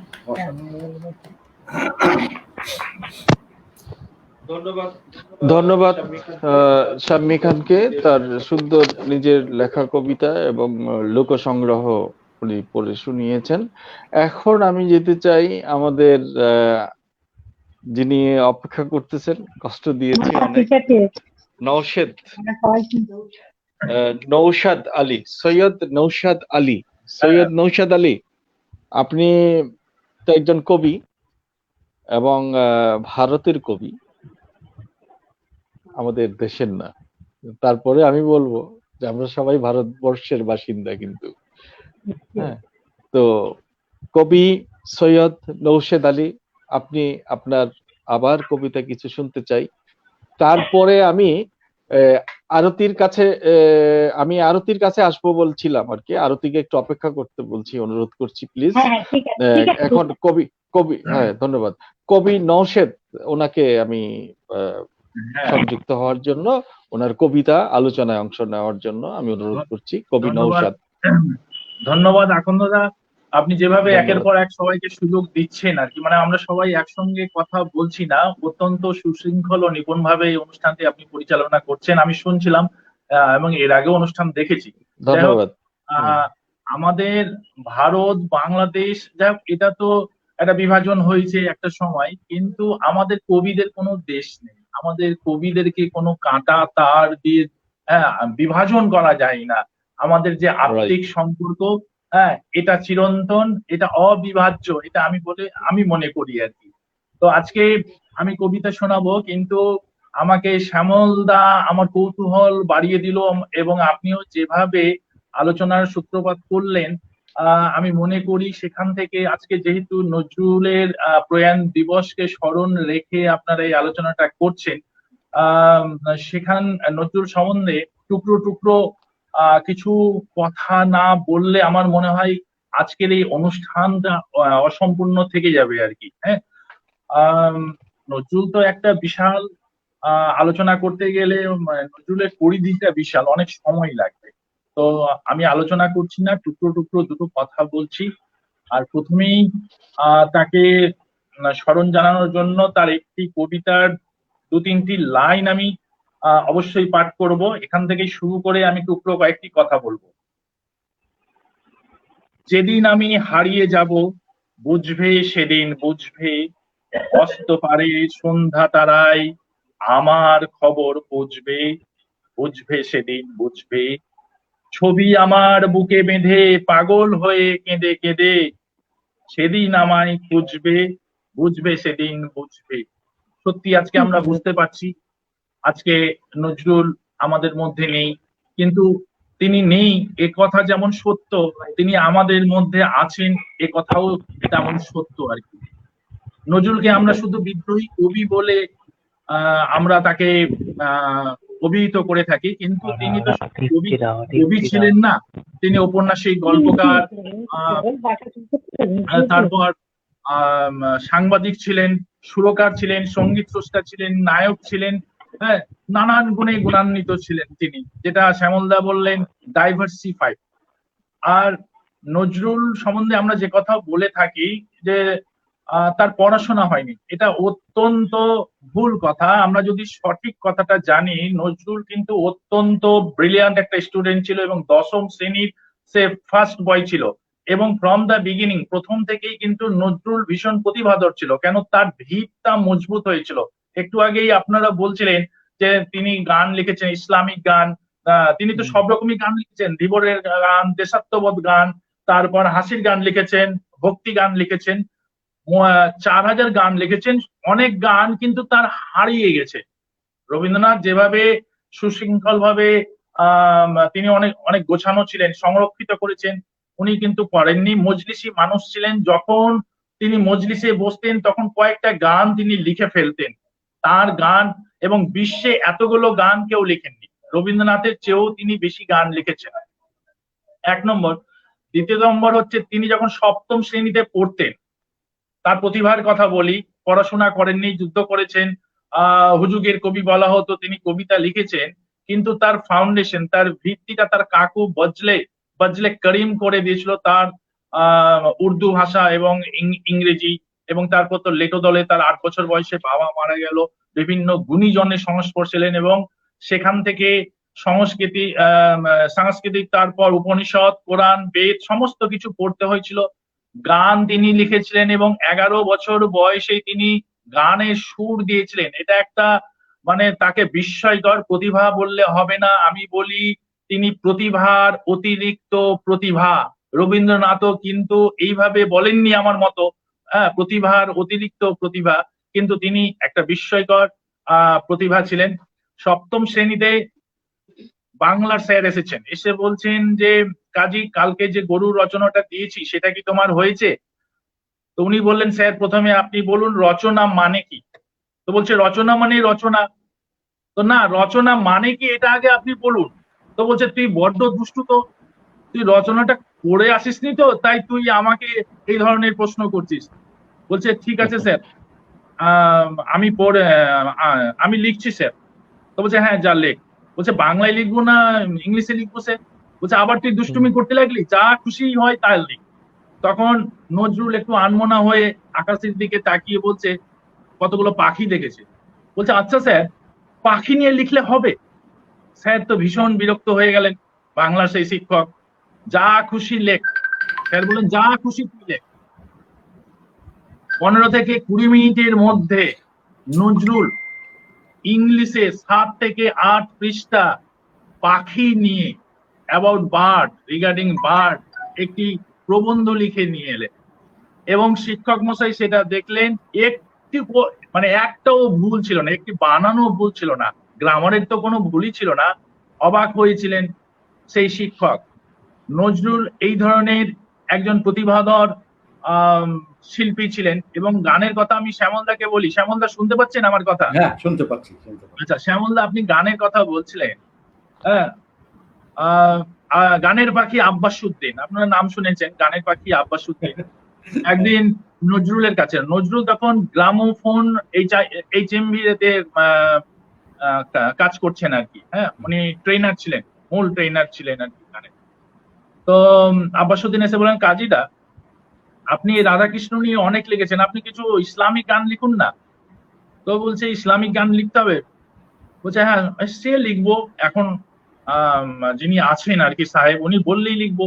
তো সেই গ্রামোফোনের সাহেবকে আব্বাস উদ্দিন বললেন, আচ্ছা আপনি ইসলামিক গান একটু দেখুন না, নজরুলকে দিয়ে যদি লেখানো যায় বা গাওয়ানো যায়। তো বলছে দূর, বড় বড় সব কাওয়ালির বসে আছে, এরা এত জনপ্রিয় কি হবে?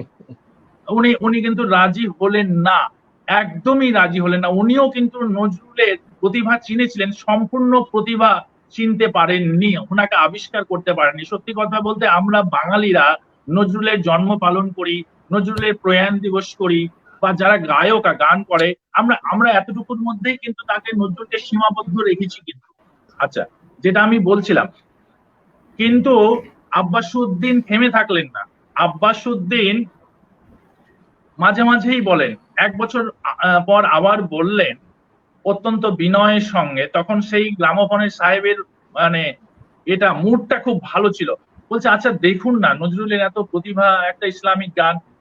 তো বললো ঠিক আছে, আপনি যখন এত করে বলছেন আপনি করুন, ওনাকে বলুন লিখবে। দৌড়ে এসেছে নজরুল, তখন কতগুলো শিল্পীর সঙ্গে বসে আছে, অত ভিড়ে বললো না, সবাই যখন চলে গেল তখন বললো আচ্ছা সাহেবকে রাজি করিয়ে নিয়েছি, হ্যাঁ ইসলামিক গান লিখতে হবে। নজরুল তো অবাক হলেন, বলছে তাই? বলছে হ্যাঁ। তুমি এক্ষুনি কয়েকটা পান নিয়ে এসো, এক্ষুনি কয়েকটা পান। তখন আব্বাস উদ্দিন কয়েকটা পান নিয়ে এলেন, নিয়ে আসার পর দরজা বন্ধ করে দিলেন, বসো এখানে। 20 মিনিটের মধ্যে, 15 থেকে 20 মিনিটের মধ্যে খসখস করে তিনি যে গানটি লিখলেন, ও মন রমজানের শেষে এলো ওই খুশির ঈদ, উনি ওটা লিখলেন। হ্যাঁ হ্যাঁ, এটা জানেন আপনি, খুব সমৃদ্ধ মানুষ শ্যামলদা, হ্যাঁ, আর আকন্দদাও খুব সমৃদ্ধ মানুষ। তারপর বলে এক কাজ কর, কালকে চলাই, কালকে রেকর্ডিং করিয়ে দিব। সেই গান রেকর্ডিং হওয়ার পর বাংলাদেশ, অবিভক্ত বাংলাদেশের আকাশ বাতাস মুখরিত হলো। নজরুল ছিল এইরকমই, মানে ছিলেন এইরকমই একজন প্রতিভাধর। আর একটা কথা বলি, নজরুলের গান দিয়ে তো শেষ করা যাবে না, অনেকগুলো টুকরো টুকরো ঘটনা, আমি আর বেশিক্ষণ বলবো না। তো নজরুল অনেক সময় গ্রামোফোনের সেই আড্ডার ঘরে বসে থাকতেন, অনেকে আসতেন, দাদা গান লিখে দেন, গান আছে এই অবস্থা, এই বিষয়ে গান লিখে দেন। তখন উনি কি করতেন, ঘরের এক কোণে গিয়ে, বলছে ঠিক আছে আমি, তোরা বস গল্প কর, ঘরের এক কোণে গিয়ে 3-4টা কাগজে গান লিখে 8 ঘন্টার মধ্যে এসে বলতেন নে তোদের গানগুলো নে। এবং তখনই উনি সুর দিতেন। এবং সবচেয়ে যেটা ব্যাপার হচ্ছে, গ্রামোফোন অফিসে নজরুলের সেই গানের খাতা রাখা থাকতো, অনেকে সেখান থেকে মানে টেনে নিয়ে চলে যেত, অনেক শিল্পী, কিন্তু এটা আপনারা অনেকেই জানেন এটা, এবং আমি এটা করেছি, হ্যাঁ, সেটা শ্যামলদা জানেন বা আকন্দদা জানেন। একদিন একজন বলল, আচ্ছা কাজীদা আপনি এখানে খাতাগুলো রাখেন কেন, এখান থেকে তো আপনার ওই কিছু গান চলে যাচ্ছে। তো বলছে দূর, সমুদ্র থেকে ওই এক বদনার জল কেউ নিলে কমে যায় রে পাগল। তো ওনার এই গান এত চুরি হয়ে গেছে, উনি যাকে তাকে লিখে দিয়েছে, এই একটা বিষয়। আর একটা যেটা হচ্ছে যে সাম্যবাদের কথা, মাত্র 21 বছর বয়সে উনি বিদ্রোহী লিখলেন, বিজলি পত্রিকায় বেরোলো, বলবীর বলমম চির উন্নতশীল, এইটা লিখলেন, আকাশ বাতাসে মুখরিত হলো, এবং বাঙালির ঘুমন্ত সত্তাকে তিনি জাগরিত করলেন, আগুন ধরিয়ে দিলেন। কেন, বিশ্বযুদ্ধের পরবর্তী সময়ে এখানে কিন্তু নেতৃত্ব দেওয়ার মতো তেমন কেউ ছিল না, একমাত্র দেশবন্ধু চিত্তরঞ্জন এবং নেতাজি ছাড়া, তেমন অনেকখানি স্তিমিত হয়ে গেছিল। তো সেখানে নজরুল কিন্তু সেটা মানে লিখলেন, এবং যুদ্ধের পর তাকে কিন্তু আমাদের মোজাফফর আহমদ বলেছিলেন তুমি কি রাজনীতি করতে চাও, বলছে রাজনীতি যখন করবো না, যদি না করি তাহলে যুদ্ধে গেলাম কেন, তিনি মানে পরিষ্কার বলেছিলেন। এবং তিনি সাম্যবাদ, অগ্নিবীণা, বিষের বাসী এই সমস্ত কবিতা বা কাব্যগ্রন্থ যখন লিখলেন, যখন রাস্তায় নেমে তিনি লিখেই ক্ষান্ত হননি, কিন্তু মিছিল করেছেন, মিছিলের সামনে হারমোনিয়াম নিয়ে তিনি গান করেছেন, উদ্দীপ্ত হয়েছেন, যেখানে সেখানে ভাষণ দিয়েছেন। এইভাবে তিনি কিন্তু ভারতের যে দেশাত্মবোধ আন্দোলন সেটাকে কিন্তু জাগরিত করেছেন। আমরা শুধু তাকে বিদ্রোহী কবি বলি, তিনি ছিলেন অন্যতম দেশপ্রেমিক। এবং একবার রামমোহন লাইব্রেরিতে নেতাজি এসেছিলেন এবং দেশবন্ধু চিত্তরঞ্জন এসেছিলেন। দেশবন্ধু চিত্তরঞ্জন যখন এই এটা আবৃত্তিটা শুনতেন, বলবীর বলমম ছিল উন্নত শীত, তখন মুখ চোখ লাল হয়ে যেত, হ্যাঁ, এবং না চোখ দিয়ে অশ্রু বেরোতো এবং নেতাজির মুখ চোখ লাল হয়ে যেত। এবং বারবার ওই দুর্গমগিরি কান্তার মরু শুনতে চাইতেন নেতাজি। নেতাজি তাকে খুব ভালোবাসতেন। আরেকটি কথা এখানে, যে আমরা অনেক সময় নজরুলের সঙ্গে রবীন্দ্রনাথের কিন্তু একটা তুলনা করি, কে বড়, এবং আমরা মানে এটা আমাদের মূর্খতা, এটা আমাদের অজ্ঞতা, যে আমরা না জেনেই একটা লড়াই লাগিয়ে দিই যে রবীন্দ্রনাথের সঙ্গে নজরুলের একটা লড়াই ছিল। অত্যন্ত এটা একটা ভুল কথা, ভুল প্রচার। যারা এটা বলে বা করে তারা পড়াশোনা করে না, জানে না, ইতিহাস জানে না। কেননা যে রবীন্দ্রনাথ যখন নোবেল পুরস্কার পেলেন তখন কিন্তু নজরুল 21 বছরের একটি নেহাতি কিশোর। বলুন তো, একটি কিশোরের সঙ্গে রবীন্দ্রনাথ পূর্ণবয়স্ক একজন ব্যক্তির সঙ্গে কি করে তার লড়াই হতে পারে। এক, যখন রবীন্দ্রনাথ বড় বড় সভায় যেতেন তখন তো উনি সূর্য আলোকিত, সারা বিশ্বের উনি আলো দিচ্ছেন, তো মানে চর্চিত একটি নাম রবীন্দ্রনাথ। তখন নজরুলকে যখন দেখতেন তো ওকে ডেকে, কাজী তুমি চলে এসো। কোনো অনুষ্ঠানের পেছনে হয়তো নজরুল বসে আছে বা দাঁড়িয়ে আছে, এই কাজী তুমি চলে এসো। পাশে রবীন্দ্রনাথ ঠাকুর বসাতেন, বসিয়ে অনুষ্ঠান করাতেন, বলতেন আমার বক্তব্য হয়ে গেছে, তুমি এবার একটা আবৃত্তি করো। তখন সেই সময়ে যেহেতু তখন একটা বর্ণ বিদ্বেষ বা একটা সাম্প্রদায়িক একটা ব্যাপার ছিল, এতখানি মানুষ উদার ছিল না, হ্যাঁ, ধর্মান্ধ মানুষ ছিল।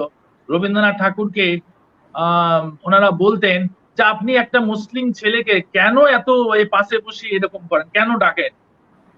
তখন রবীন্দ্রনাথ ঠাকুর বলতেন ওনার প্রতিভা সম্বন্ধে আপনারা জানেন না, ও এই বয়সে যা লিখছে আমি ওর বয়সে লিখতে পারিনি।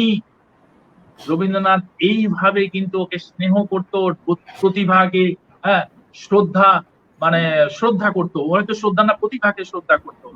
আর নজরুলও কিন্তু রবীন্দ্রনাথকে ভীষণ ভাবে শ্রদ্ধা করতেন আর কি। তো এই কতগুলো বিষয় আছে নজরুলের বিষয়গুলো। হ্যাঁ, নজরুলের আরেকটি যেটা আমি বিষয় বলি, এটা আপনাদের বাংলাদেশে কেন চর্চা হয় না আমি জানি না। নজরুল শেষের দিকে কিন্তু আধ্যাত্মিক দিকে কিন্তু চলে গেছিলেন। মা কালী বা শ্যামার প্রতি তার অত্যন্ত একটা টান ছিল। এটা আমি কতগুলো জায়গায় দেখেছি, ইউটিউবে দেখেছি এবং বাংলাদেশের কিছু আলোচনায় আমি দেখেছি। কেন বিষয়টাকে বেশি আলোকপাত করা হয় না? কেন তার ছেলে বুলবুল যখন মারা গেল, মানে প্রকৃতপক্ষে ওর মধ্যে কিন্তু মানে কোনো ধর্মের ব্যাপার ছিল না, কোনো ধর্ম মানত না, কেন সব ধর্মের জ্ঞান তার মধ্যে ছিল। যে ছেলে 9 বছর বয়সে গোটা কোরআন মুখস্থ থাকতে পারে, সে মানে কতখানি ধর্মকে বুঝতে পেরেছে। 11 বছর বয়সে বেদ উপনিষদ সব পড়ে নিয়েছে, তো সে তো ধর্মের অনেক বড় বিশারদ। তার অনুভূতির সঙ্গে তো আমাদের অনুভূতি মিলবে না। তো তার ছেলে বুলবুল যখন মারা গেল সে কিন্তু ভেঙে পড়েছে। কেন? বুলবুল ভেবেছিল তার উত্তরাধিকারী হবে, মানে তার সঙ্গীত স্রষ্টা হবে, অন্যতম সঙ্গীত স্রষ্টা। কেন? মাত্র 4 বছর বয়সে আপনারা জানেন ঠুংরির ওস্তাদ জামিল উদ্দিন তাকে গান শেখাতো, যেভাবেই শেখাতো 4 বছরের সেই ছেলে হুবহু কিন্তু সেটাকে রপ্ত করতে পেরেছিল। কিন্তু অজ্ঞাত কারণে বুলবুল মারা গেল। আমি শেষ করব এটা দিয়ে যে বাংলাদেশে কিন্তু এই বিষয়টা কেন করা হয় না। নজরুল কোনো ধর্মের কবি ছিল না, নজরুল একটা শক্তি, একটা দ্বীপ, একটা প্রদীপ। হ্যাঁ, তাহলে এই বিষয়টা আলোচনা হয় না কেন? পাগলের মতো হয়ে গেলেন নজরুল, তার সন্তান মারা গেছে, প্রিয় সন্তান, কয়েকদিন তিনি খাওয়া দাওয়া, তারপর একজনের সন্ধান পেলেন, একজন যোগীর সন্ধান পেলেন, যদিও তিনি সাংসারিক মানুষ, তিনি শিক্ষক ছিলেন, বরদাবরণ মজুমদার, লাল গোলাপ, যা এখন মুর্শিদাবাদে অবস্থিত। সেখানে গেলেন, গিয়ে উনি বললেন তুই কি চাস? বললো আমি আমার বুলবুলকে একবার দেখতে চাই। তখন সেই কালী সাধক, তার প্রচার ছিল না, কিছু মানুষ, এবং এটা জানা গেছে যে লালগোলায় অনেকেই গেছে, নেতাজি সুভাষচন্দ্র বসু, চিত্তরঞ্জন, সবাই গেছে আর কি। তখন বুলবুলকে তিনি দেখতে পেয়েছেন, এবং তারপর থেকেই এই যে শ্যামা সঙ্গীত প্রায় 250টা লিখেছেন, সারা বিশ্বে এরকম কেউ লিখতে পারেনি। আর এত গভীরতা, মায়ের প্রতি, ঈশ্বরের প্রতি এত ভক্তি দিয়ে, আমি মনে করি কোনো মুসলিম, যদিও আমি নজরুলকে মুসলিম বলে মনে করি না, আমি জানি না আপনাদের বাংলাদেশে মনে করা হয় কিনা, এখানেও কিন্তু অনেকে তাকে মুসলিম বলে মনে করা হয়। আর একটা কথা, তারপর থেকে তিনি 250 গান লেখেন, তাতে সুর দেন, শ্যামা সঙ্গীত আজ পৃথিবীর বিখ্যাত। পাশাপাশি বলি, শেষ কথা, এই টুকরো কথাটি বলে শেষ করব, সাম্যের কবি বলা হয়। যে সময় জেনিভায় বসে লেনিন সাম্যের খসড়া তৈরি করছেন, সেই সময় অনেক কাব্যগ্রন্থ লিখে ফেলেছেন সাম্য নিয়ে নজরুল ইসলাম, কিন্তু তাকে আমরা কিন্তু সাম্যবাদী হিসাবে সারা বিশ্বে সেইভাবে প্রচার করতে পারিনি। কিন্তু নজরুলই ভারতবর্ষে প্রথম কমিউনিস্ট আন্দোলনের অন্যতম একজন হোতা। শ্যামলদা, নিশ্চয়ই আপনি একমত হবেন। আমি বলবো, আমি অ্যাড করব।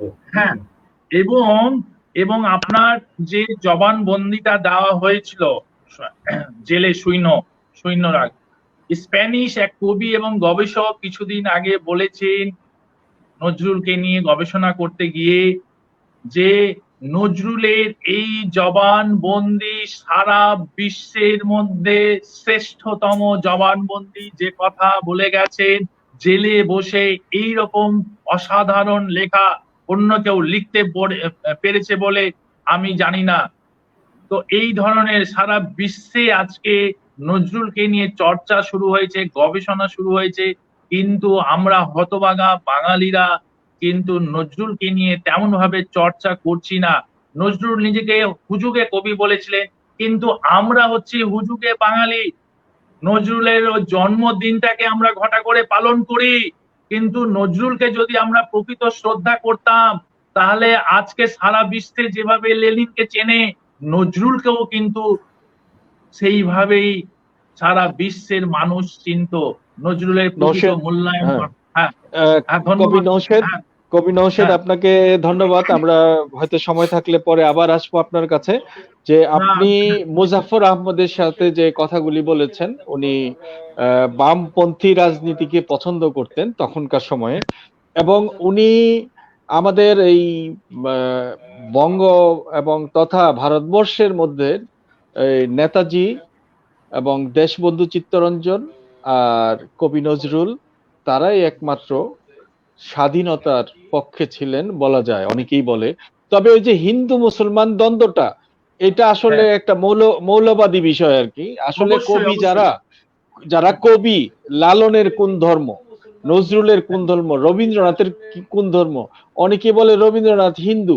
আসলে রবীন্দ্রনাথ জীবনে তার দাদা ঠাকুর পর্যন্ত কেউই হিন্দু না, তারা সবাই, হ্যাঁ, তারা, উনি রবীন্দ্রনাথ ব্রহ্ম ধর্মের অধিকারী ছিলেন। হ্যাঁ, আমাদের ময়মনসিংহে উনি আসছেন, ময়মনসিংহে একটা এলাকা আছে, নাম হইল ব্রহ্মপল্লী। সেই ময়মনসিংহে সেই এলাকাটাতে ব্রহ্মদের বসবাস, এখনো ব্রহ্মরা বসবাস করে। যা হোক, সেটা আমি যেতে চাই না। ধর্ম নিয়ে আসলে কবিদের আলোচনা করা বোধহয় ঠিক না। ধর্মের জায়গায় আর কবিরা কবিরা জায়গায়, কবিরা নিজেদের ধর্মেই, মানবতার ধর্মেই তারা বিশ্বাসী। আচ্ছা, ধন্যবাদ কবি নওশেদ আলী। আমি এখন যাব, আমি একটু অনুরোধ করব মোবাশ্শিরকে আজকের কমেন্ট গুলি পড়ার জন্য, তারপরে আরতির জন্য অপেক্ষা করছি, কিন্তু আগে কমেন্ট গুলি পড়বে, তারপরে আমরা আরতির কাছে যাব। আমি এখন যাব।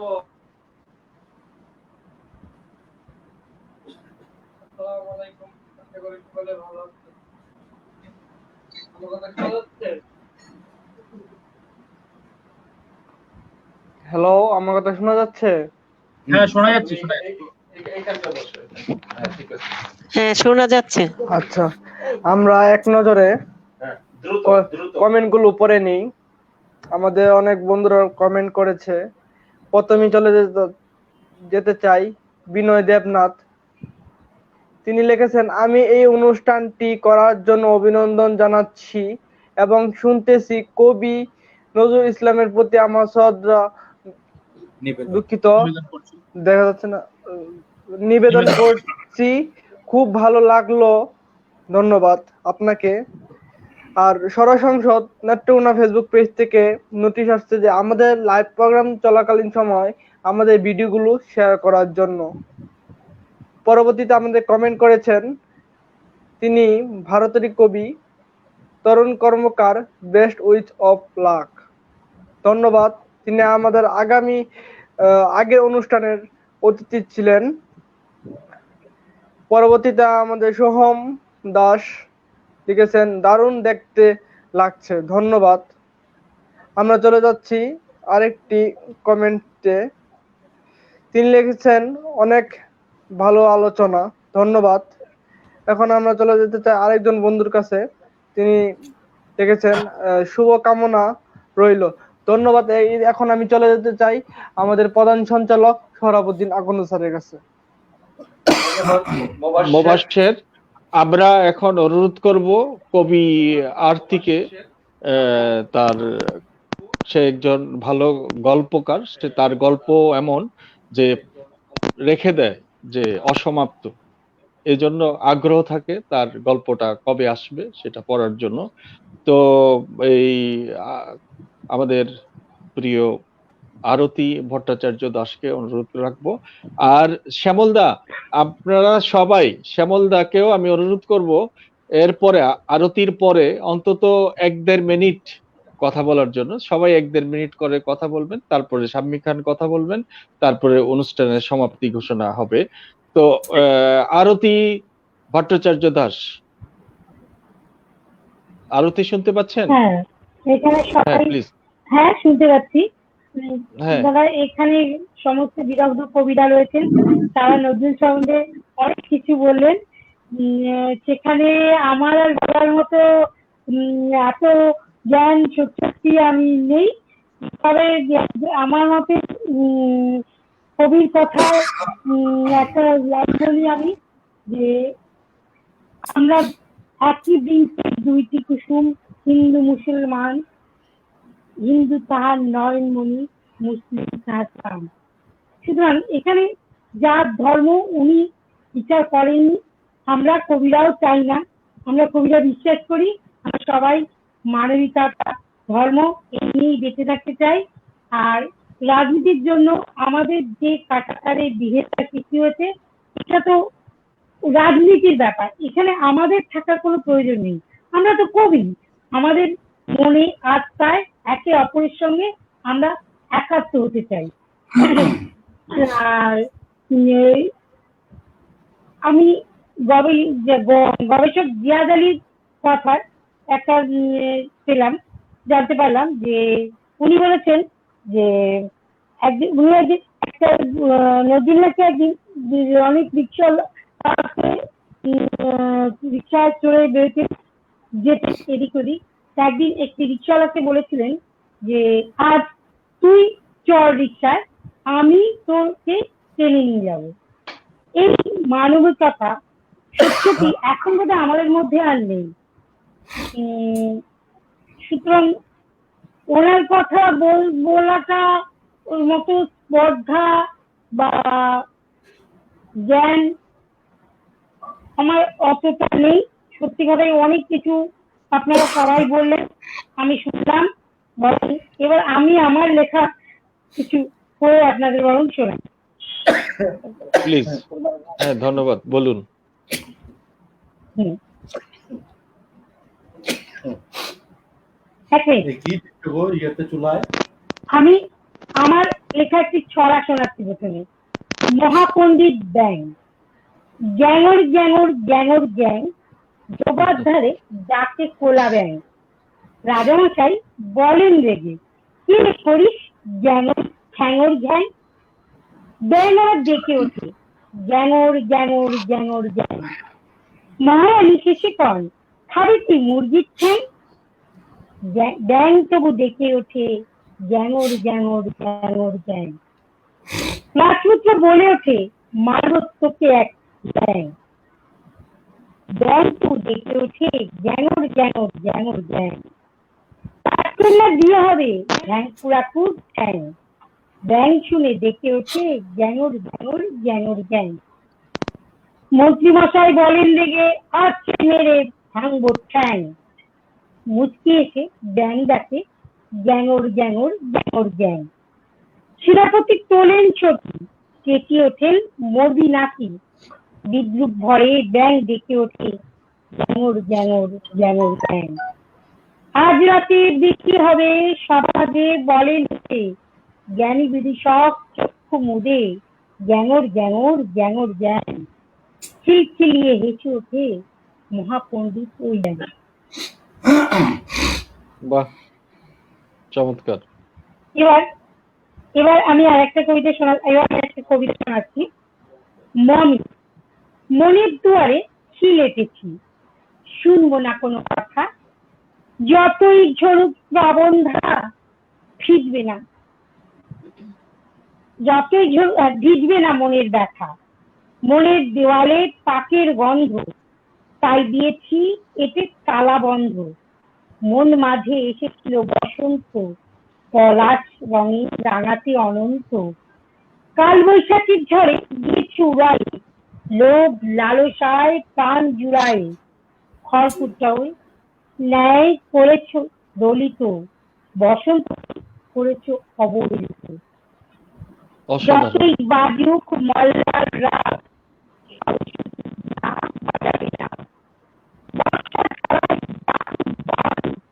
শ্রাবণের আহ্বানে ভাঙবে না মান।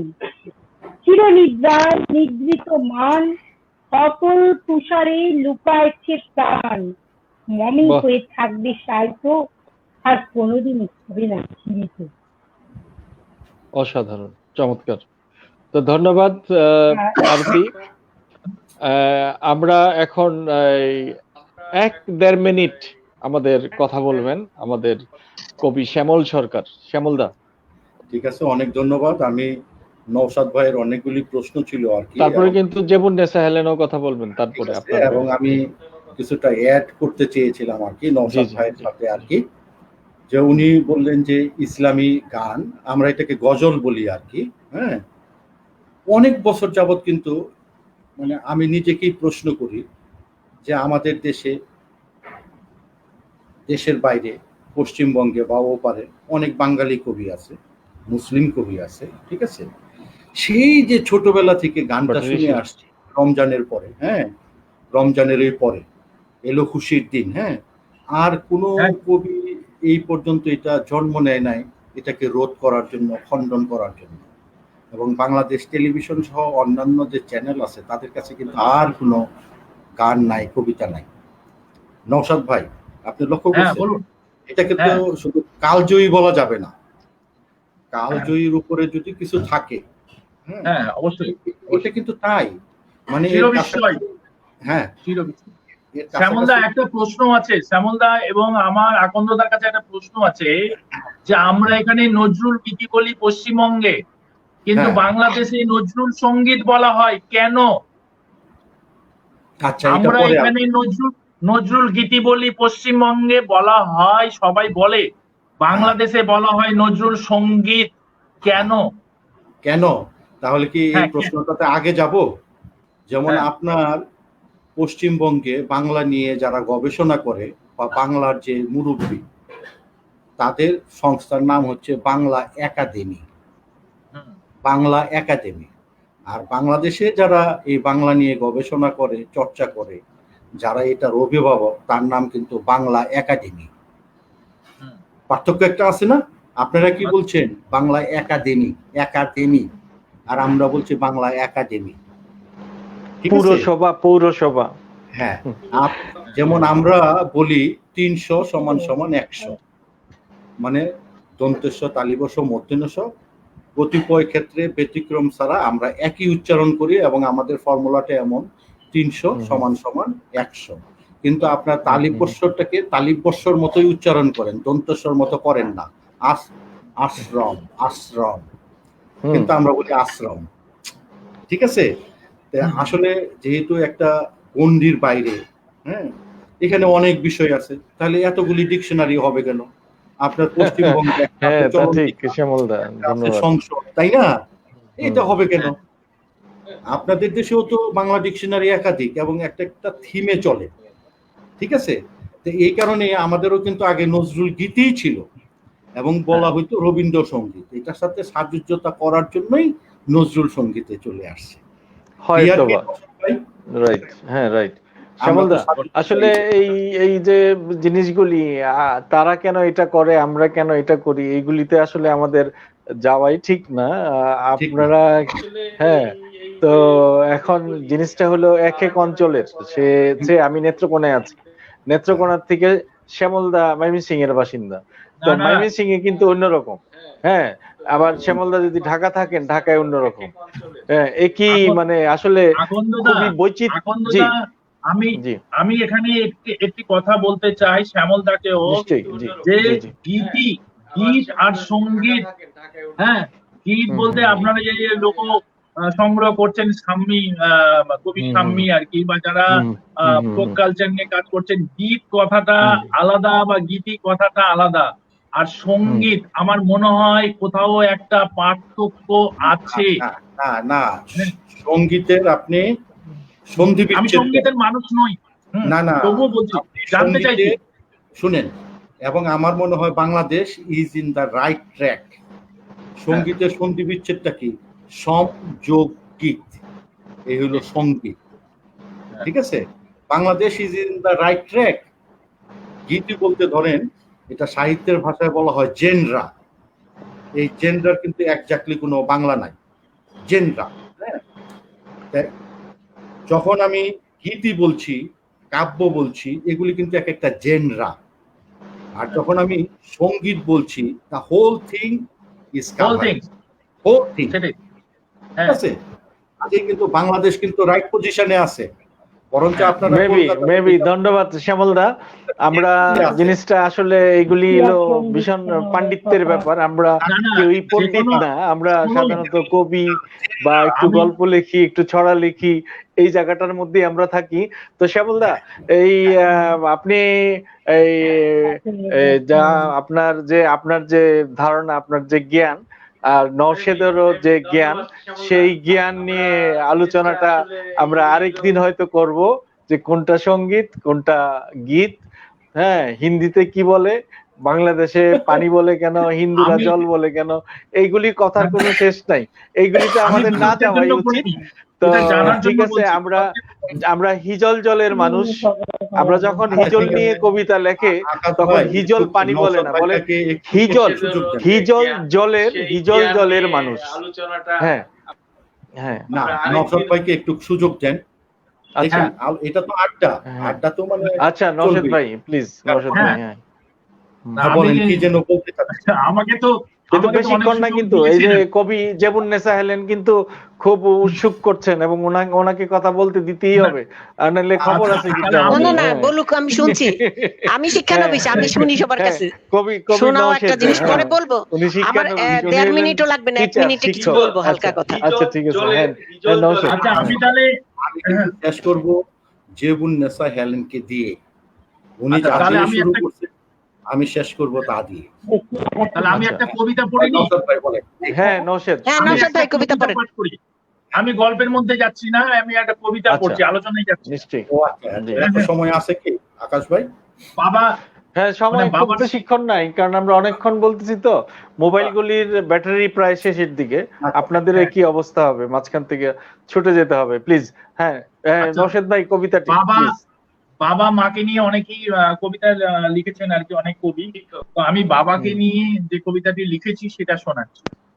হ্যাঁ, বাবার অল্প লাইন, শরীরে ছিল, সবটা না, হ্যাঁ অল্পটা অল্প করবেন। জি অল্প অল্প। জি। বাবার শরীরে ছিল নীল লবণ। বাবা এই শব্দটি আমার কাছে এক সুদীর্ঘ পর্বত, এক বিরাট ল্যান্ডস্কেপ, অন্ধকার টানেল পার হওয়ার এক বাদামি ঘোড়া। বাবার শরীরে কখনো ঘুম ধরেনি, শরীরে ছিল নীল লবণ। ছোটবেলায় বাবা বলতো শরীরে কখনো ঘুম ধরতে দেবে না, শরীরে ধারণ করবে নীল লবণ। বুকের বিছানায় কখনো জ্বলন্ত হ্যারিকেন রাখবে না। আমি এসব তখন কিছুই বুঝতাম না।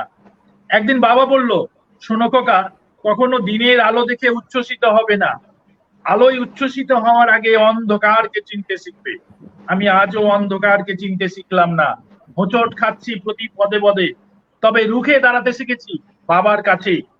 বাবা ছিল বয়কটের দলে, বাবার তেমন কিছু ছিল না, বৃষ্টির ফোঁটার মতো এক নিঃস্ব মানুষ, তবে সে জীবন খুলতে পারত। তার ভিতরে ছিল এক গভীর শিকড়, সেই শিকড় বিস্তৃত ছিল সূর্যের চোখের বারান্দা পর্যন্ত। বাবার বাহ, নখে ছিল আগুনের দর্পণ, বুকে ছিল এক ফাঁকা মাঠ ও বেহালার কান্না। সেই ফাঁকা মাঠে দৌড়াতো এক বাদামি ঘোড়া, বাবার খুর থেকে ছিটকে বেরিয়ে আসতো হাসতুহানার গন্ধ। ধন্যবাদ, বাহ, শেষ করলাম। ধন্যবাদ। আসলে আমি মনে হয় এটা পড়ছি আমরা আগে। বলি, হ্যাঁ তাই হ্যাঁ, আমরা কে? আমরা আমাদের কাছে জীবননেশা, বাবা, বাবা শক্তি, মা জীবননেশা স্বর্গ। ম্যাডাম পড়েছেন হ্যাঁ, পড়েছেন জেবুন্নেসা ম্যাডাম প্লিজ আপনি শুরু করুন প্লিজ। হ্যাঁ, নওশাদ এটা ভাই বলবো ফেসবুকে কিছু জেবুন্নেসা সময় হেলেন আছে? বলবে। হ্যাঁ হ্যাঁ, এক আচ্ছা, 1.5 মিনিট। নওশাদ ভাই প্লাস শ্যামলদার গাতার্থে বলছি, আপনারা অনেক দিন আগে পাশ করছেন। আপনাদের সনদ বাংলাদেশের তৈরি মানে জানি না শ্যামলদা বাংলাদেশ না পাকিস্তানের সনদ। তো আমি যেই কথাটা বলতে চাচ্ছি যে বাংলাদেশে মানে বিভক্ত বাংলাদেশে আর কি, অবিভক্ত বাংলায় না, বিভক্ত বাংলাদেশে 1 থেকে 10 পর্যন্ত রবীন্দ্র নজরুলের যেইভাবে পাঠ্য, মানে বাংলাদেশে এটা এইভাবে অন্য কোথাও পাঠ্য নেই, একদম ক্লাস 1 2 3 4 5 এইভাবে একদম ক্লাস 10-এ তাদের রবীন্দ্রনাথের এবং নজরুলের 9 10-এ গিয়ে যেই বই তারা পড়তে হয়, ইন্টারমিডিয়েটে যেই বই পড়তে হয়, নজরুলের 3টা মানে প্রবন্ধ, গল্প এবং উপন্যাস আছে, আবার 3টা কবিতা আছে রবীন্দ্রনাথের, আবার নজরুলেরও একই অবস্থা এরকম, তাদের গল্প আছে, কবিতা আছে, প্রবন্ধ আছে। আমি সেই জন্য বলবো যেইভাবে তাদের পাঠ্য এবং তাদের লেখক পরিচিতি দেওয়া শিক্ষাক্রমে পাঠ্যক্রমে শিক্ষার্থীরা অনেক জানে, আমাদের নতুন যে পাঠ্যক্রম বাংলাদেশে তাদের যেইভাবে পাঠ হয় নজরুল রবীন্দ্রকে নিয়ে, আমরা যেইভাবে এখানে বলতেছি কবি সাহিত্যিকরা, অতটা তাদেরকে মানে মূল্যায়ন কম করা হয় না, প্রচন্ড রকম মূল্যায়ন করা হয়। শুধু তাকেই না, ঈশ্বরচন্দ্র বিদ্যাসাগর কতটুকু পড়ানো হয় ভারতবর্ষে আমি জানি না, আমাদের এখানে ঈশ্বরচন্দ্র বিদ্যাসাগর, বঙ্কিমচন্দ্র চট্টোপাধ্যায়, তারপর আছে শরৎচন্দ্র চট্টোপাধ্যায়, প্রমোদ চৌধুরী, রোকেয়া সাখাওয়াত হোসেন, তারপর মোহাম্মদ শহীদুল্লাহ, মোহাম্মদ লুৎফুর রহমান, ওয়াজেদ আলী, বিভূতিভূষণ বন্দ্যোপাধ্যায়, সবার লেখা পাঠ্য বাংলা বই। আমি যদিও বাংলা শিক্ষক না, বায়োলজি শিক্ষক, তারপর আপনাদের নলেজের জন্য এটা বললাম। আরেকটা জিনিস একটু বলি, সেটা হচ্ছে কবি নজরুল বলি, কবি কেন বলা হয়, মানুষ সবাই অন্য কেন কিছু বলে না, কারণ মৌলিক সাহিত্যই হচ্ছে কবিতা, যার জন্য কাউকে কবি বলা মানে তাকে অনেক উপরে স্থান দেওয়া। আপনার প্রবন্ধ গল্প অনেক পরে আসছে, উপন্যাস তো আসলো সেই উপনিবেশিক কালের পরে। তো আমি সেইটা বলবো যে রবীন্দ্র নজরুলকে নিয়ে বাংলা একাডেমি, আমাদের বাংলাদেশের বাংলা একাডেমি উনার জন্মের আগে 3 খণ্ডে উনার রচনাবলী প্রকাশ করেছিল। এখন 3-এর পরে 4 5 6 7 8 9 পর্যন্ত আমার হাতে আপনারা দেখেন নজরুল রচনাবলী 9ম খণ্ড আছে। তো 9ম খণ্ডে তার অগ্রন্থিত যা লেখা আছে, সেইটা আমাদের যে করোনাকালীন মারা গেছেন আনিসুজ্জামান স্যার, উনার সভাপতিত্বে এটা লেখা হয়েছে। আমরা বাংলাদেশে যারা জীবিত এবং এখন 2-1 নাই, সবাই মিলে এটা সম্পাদনার কাজ করছেন। তো কোথায় নজরুল এবং রবীন্দ্রনাথকে মানে সেইভাবে স্মরণ করা হয় না, অনেক স্মরণ করা হয় এবং তাদেরকে প্রতিদিনই স্কুলগুলোতে এবং কলেজগুলোতে পাঠ্য। আমি এই জন্য বলবো যে আমরা তাদের শ্রদ্ধা করি, ভালোবাসি। উনারা কালজয়ী ধ্রুপদ সাহিত্য নিয়ে কাজ করছেন, বা ক্লাসিসিজম বলি, যেটাই বলি, ওনারা কালজে, ওনাদেরকে আমরা বাদ দিয়ে পাঠ করতে পারবো না, অতএব ওনারা থাকবেন। আর আমরা তাদের অনুসারী হিসেবে নতুন কিছু সৃষ্টির চেষ্টায় এই যে সাহিত্য গুলো করছি এবং তাদেরকে আবার উঠায় নিয়ে আসছি, শ্রদ্ধা জ্ঞাপন করছি, এটাও তাদের প্রাপ্য। ধন্যবাদ সবাইকে। নজরুল, আমাদের এখানে নজরুলের একাডেমি আছে, নজরুল একাডেমি, নজরুল বিশ্ববিদ্যালয় আছে, নজরুল একাডেমি অনেক গবেষণামূলক কাজ করছে নজরুলকে নিয়ে। তো বায়োলজির মানুষ কবি হেলেন কবিতার কেমিস্ট্রি বুঝেন খুব ভালো। ধন্যবাদ জেবুন্নেসা হেলেনকে, কবি জেবুন্নেসা হেলেনকে। সরি, আমি বলতে ভুলে গেছি, আমি বিদায় নিচ্ছি আগেই, আবার পরে হয়তো মাইক পাবো না। সেটা হচ্ছে আপনারা যারা এই আয়োজনটা করে আমাদেরকে ডাকছেন তাদেরকে তো ধন্যবাদ, এবং যারা আমাদেরকে এই অনুষ্ঠানের মাধ্যমে দেখছেন শুনছেন তাদেরকে আন্তরিক ধন্যবাদ এতক্ষণ সময় আমাদের সাথে থাকার জন্য, এবং যারা কমেন্ট করে আমাদেরকে প্রেরণা দিয়েছেন তাদেরকেও ধন্যবাদ। কাব্যলোকের অন্যতম সংগঠক কবি জেবুন্নেসা হেলেন। কাব্যলোক একটা অনেক বড় সংগঠন, তো শ্যামল দাও কাব্যলোকের একজন বড় সংগঠক, সিনিয়র লোক। জেবুন্নেসা হেলেন সভাপতি ছিলেন, এখন আরেকজন সভাপতি, কিন্তু উনি কাব্যলোকের সাথে আছেন, কাব্যলোকের সাথে আমরাও সম্পৃক্ত। তো ধন্যবাদ জেবুন্নেসা হেলেন। এখন আমি কবি শাম্মী খানকে বলবো অনুষ্ঠানটির সমাপ্তি টানতে, তারপর আমি একটু কথা বলে শেষ করবো। আর আরতি যদি কিছু কথা বলতে চায় বলতে পারবে, আধা মিনিট বা 1 মিনিট ম্যাক্সিমাম। সরি নওশাদ ভাই, আপনাকে আর চান্স দিচ্ছি না, আরেকদিন। না, ঠিক আছে ঠিক আছে ঠিক আছে ঠিক আছে, মজা করতেছে সে। সরি নওশাদ ভাই, হ্যাঁ ধন্যবাদ।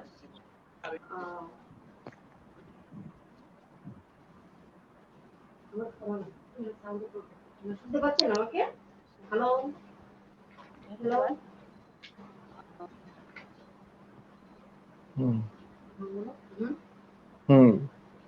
শোনা যাচ্ছে?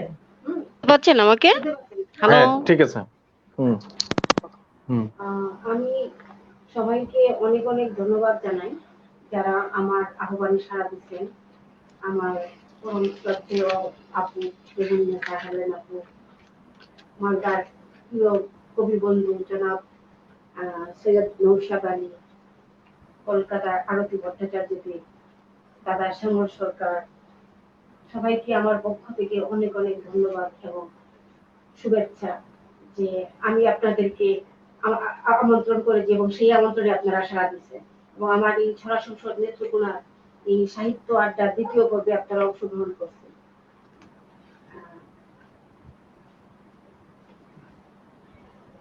তো এটা তো আসলে সাহিত্য আড্ডাটা হচ্ছে গিয়ে সবার সাথে একটা শেয়ারিং, যেটাকে বলা হয় শেয়ারিং করা।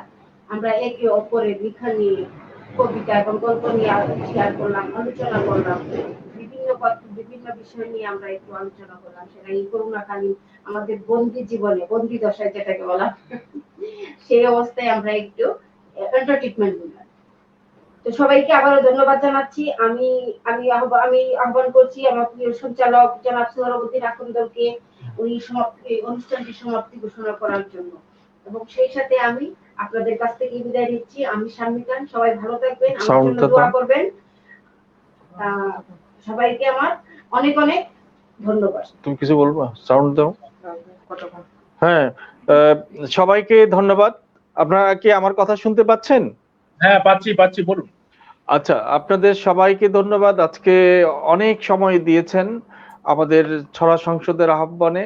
আমরা আপনাদের কাছে কৃতজ্ঞ, ভাষাহীনভাবে কৃতজ্ঞ, এবং আমরা আশা করব আরো আপনাদের সাথে কথা হবে, আরো জীবন্ত অনুষ্ঠান হবে। তো আজকে যারা এখানে উপস্থিত ছিলেন সবাইকে অনেক অনেক ধন্যবাদ। আর যারা আমাদের কথা শুনছেন দেখছেন পৃথিবীর যে কোনো প্রান্তে, সবাইকে আমাদের শুভেচ্ছা, ভালোবাসা। এবং আবারও আমি শোকের মাসে আমাদের এই 25শে অগাস্ট আর 21শে অগাস্টের গ্রেনেড হামলার তাদের আত্মার মাগফিরাত কামনা করছি, যারা মৃত্যুবরণ করেছেন। পরিশেষে আজকে আমরা যাকে নিয়ে খুব বেশি কথা বলেছি, আলোচনা করেছি, আমাদের জাতীয় কবি কাজী নজরুল ইসলাম। আমরা তার আত্মার শান্তি কামনা করছি। সবাইকে অনেক ধন্যবাদ, ভালো থাকবেন, আবার দেখা হবে হয়তোবা। খোদা হাফেজ।